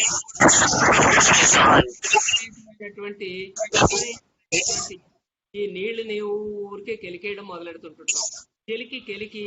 అందుకనే మనం స్పిరిచువాలిటీ, ఒక ఆధ్యాత్మిక దృక్పథం అంటే నేనేదో మూఢనమ్మకాలను పెంచమని అంటలే. మానవత్వమే ఆధ్యాత్మిక దృక్పథం. ప్రతి మనిషిలోనూ కూడా మనం దైవత్వాన్ని చూడగలుగుతుంటే, అతను ముద్దాయి అవ్వచ్చు, సాక్షి అవ్వచ్చు, లేకపోతే బడా మహానేత అవ్వచ్చు, ఎవరైనా అవ్వచ్చు. ఎవరైనా కూడా యు ఆర్ నాట్ ఎలోన్. ఎందుకంటే మనం అంతా కూడా ఒక పెద్ద సిస్టంలో భాగం. You are never alone. మా రాముడు ఎప్పుడు నాతో పాటే ఉంటాడు, లేకపోతే మా యేసుప్రభు ఎప్పుడు నన్ను కరుణతోటి నన్ను ఎప్పుడు లాలిస్తానే ఉంటాడు, నాతో ఎప్పుడు ఫ్రెండ్లీగానే ఉంటాడు. మా అల్లా ఎప్పుడు నన్ను కాపాడుతానే ఉంటాడు. ఈ ఫీలింగ్ ఎప్పుడు వస్తుంది మనకి? ఎప్పుడు వస్తుందంటే మన యొక్క యాక్ట్స్ అన్నీ కూడా ఆ దైవం మెచ్చుకునేటటువంటి యాక్ట్స్ అయినప్పుడు మనకు అసలు స్ట్రెస్ ఉండాల్సిన అవసరం ఉండదు. అంటే చెప్పాలంటే తుపాకీ పట్టు కాల్చేవాడు కూడా వాడి ధర్మాన్ని వాడు నెరవేరుస్తున్నాడు, వాడు యోగే. అలాగే వీధులు ఊడ్చేవాడు కూడా వాడి ధర్మాన్ని వాడు నెరవేరుస్తున్నాడు. మనసు నిర్మలంగా ఉంటే ప్రశాంతత పెరుగుతుంది, ప్రశాంతంగా ఉంటే ఏకాగ్రత పెరుగుతుంది, ఏకాగ్రతగా ఉంటే కార్యదక్షత పెరుగుతుంది. మంచి ఆలోచనలు ఎప్పుడు బుర్రలో ఉంటుంటే మంచి మాటలు నోటి నుంచి వస్తాయి. మంచి మాటలు వస్తుంటుంటే మంచి పనులు చేస్తాం, మంచి అలవాట్లు అబ్బుతాయి, మన వ్యక్తిత్వం మంచిది అవుతుంది. మన వ్యక్తిత్వం మంచిదైతే మంచి ఆలోచనలు ఎలాగ వస్తాయి. మరి ఇప్పటికే ఎక్కువ టైం తీసుకున్నాను. మరి అందరూ కూడా స్ట్రెస్ ఫ్రీగా ఉంటారని చెప్పేసి, ఏ విధమైన సైకలాజికల్ వీటికి కూడా లోన్ అవ్వకుండా ఉంటారని ఆశిస్తూ మీ అందరికీ ధన్యవాదాలు. అయిపోయింది జల్దీగా అయిపోయింది చేస్తారా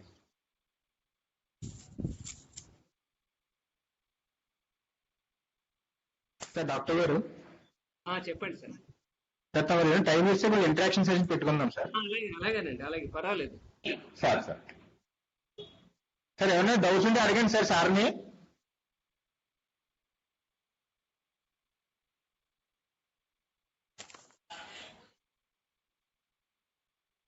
సార్ ఎవరైనా మాట్లాడాలంటే అన్మ్యూట్ చేసి మాట్లాడండి సార్.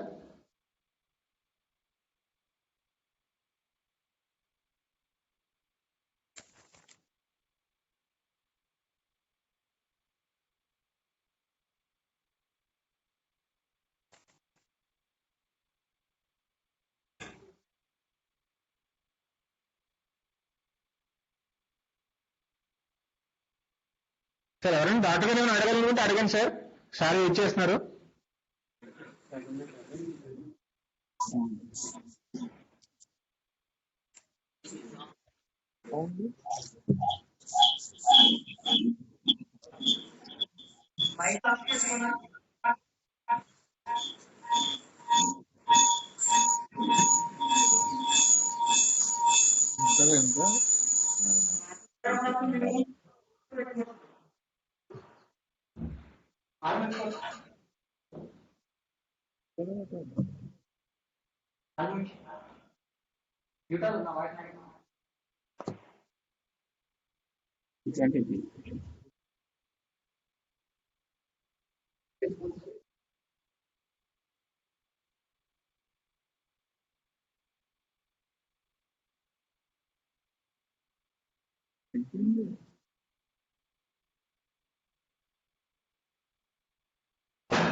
త్వరగా నాకు తెలుసలేదు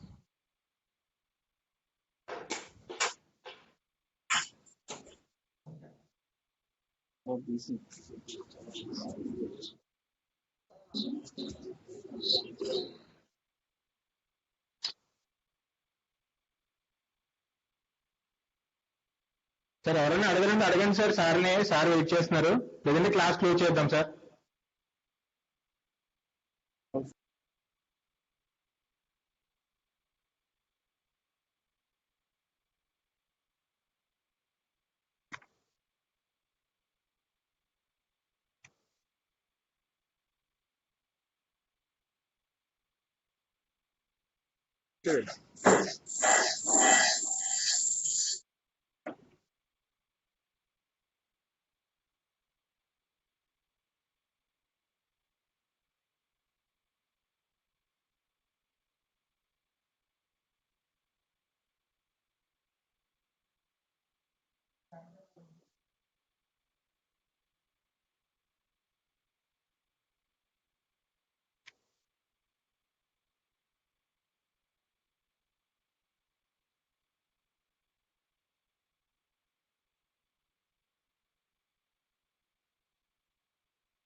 నేను కిందన ఉన్నాను, కిందన ఫేస్ ఇదండి Sunil, my voice is audible? Yes madam, audible madam. Ask the feedback of one of the staff member అండి. ఫీడ్బ్యాక్ చెప్పమని, ఎందుకంటే ఎవరు డౌట్స్ అడగట్లేదు కాబట్టి ఫీడ్బ్యాక్ ఎవరైనా సూపరింటెండెంట్ స్టూడెంట్ ఎవరైనా మాట్లాడేవాళ్ళు సార్ ఎవరైనా ఒకరు రండి సార్ ఫీడ్బ్యాక్ ఇవ్వడానికి అండి.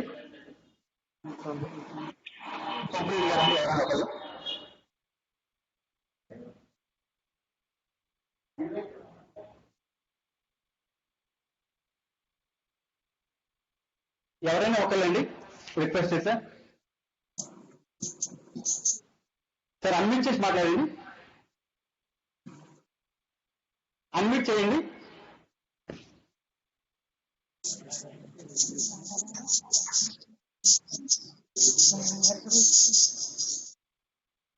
కూర్చోండి. చెప్పండి సార్, ఇక్కడ చెప్పండి. Sir sir my name is Patil Papi, sir, District Court Superintendent, sir. Sir, thank you very much, sir. Doctor గారు very valuable time మాకు మా ఈస్ట్ గోదావరి జ్యుడిషియల్ ఎంప్లాయీస్ కి కేటాయించినందుకు many థ్యాంక్స్ సార్. తర్వాత మామూలుగానే మీ యొక్క వాల్యుయేషన్స్ అన్ని బాగా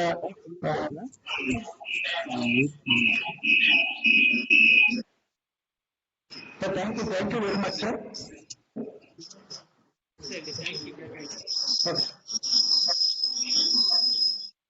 థ్యాంక్ యూ. మరి చెప్పు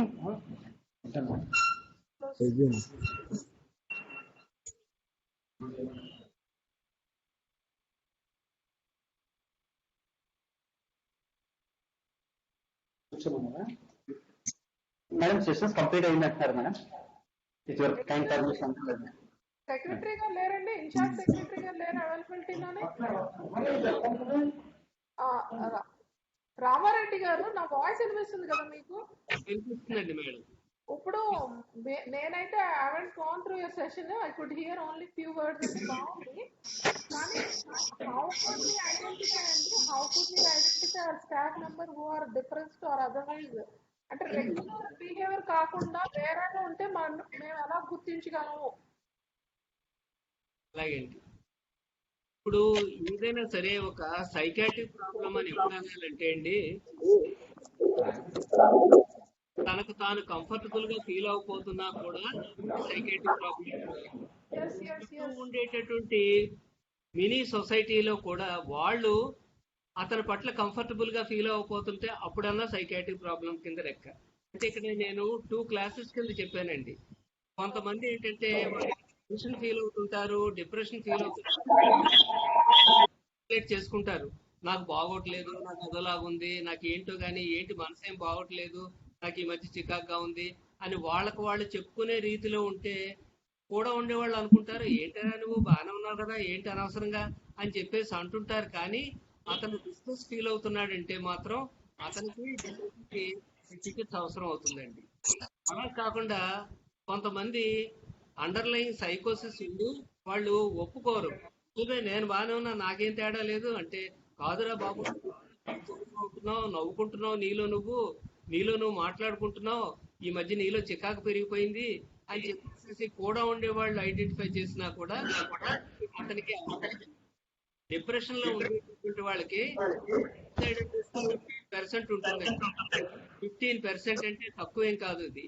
అందుకని డిప్రెషన్ లో ఉండేటప్పుడు ఉండే లక్షణాలు ఏమిటంటే హుషారు ఉండదు, పని మీద ఉండదు, తిండి మీద ఉండదు, ఓ సరదా ఉండదు, డల్ గా ఇసురోమంటా ఉన్నట్టు ఒక నలుగురితో మాట్లాడబుద్ధి, టీవీ చూడబుద్ధి అన్ని కూడా పోస్ట్ పోన్ చేసేసుకుంటుంటారు, రేపు చేద్దాంలే ఎల్లుండి చేద్దాంలే అన్నట్టుగాను.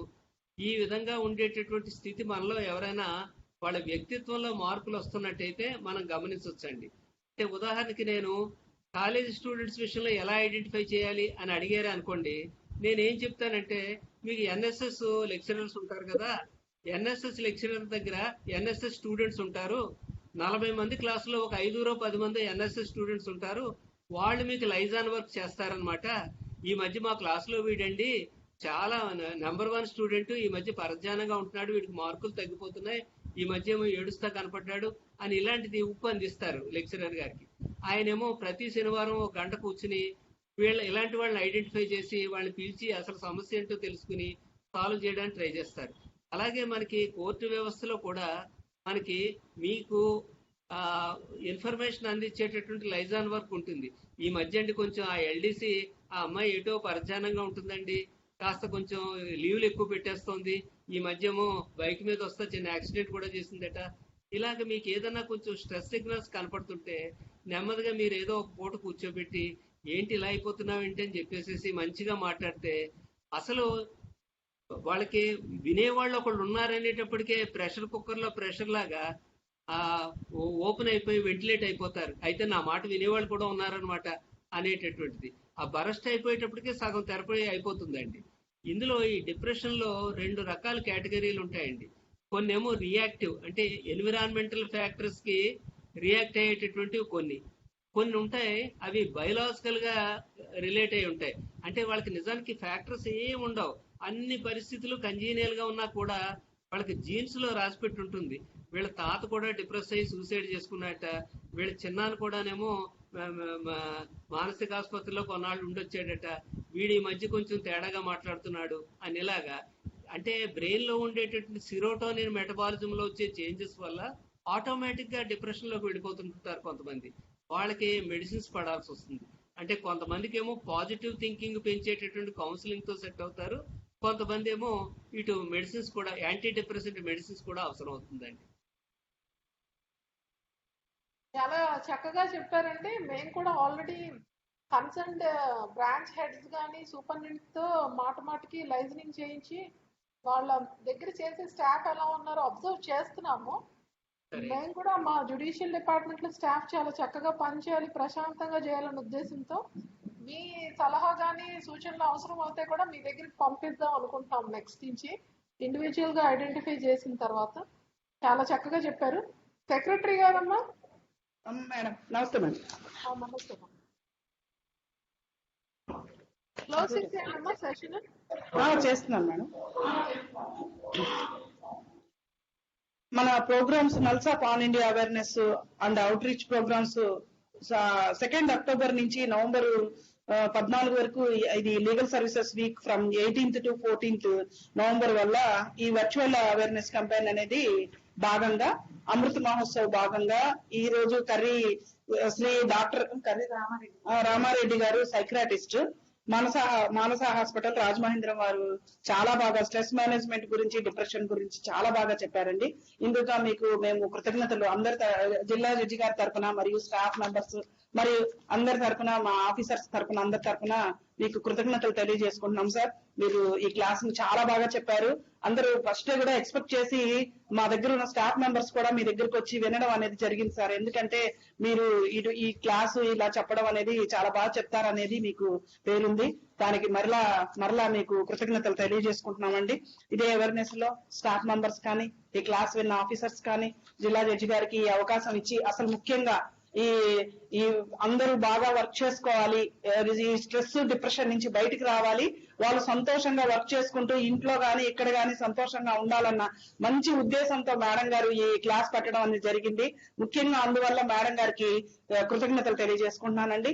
అలాగే అందరికి ఇక్కడికి వచ్చిన వాళ్ళు, మళ్ళీ ఇక్కడ మన డిఎల్ఎస్ఎస్ తరఫున స్టాఫ్ మెంబర్స్ అందరూ ఎవరైతే ఇక్కడ దీన్ని సహకరించారో వాళ్ళందరికీ మరీ కృతజ్ఞతలు చేసుకుంటూ ముగిస్తున్నాను. Thank you.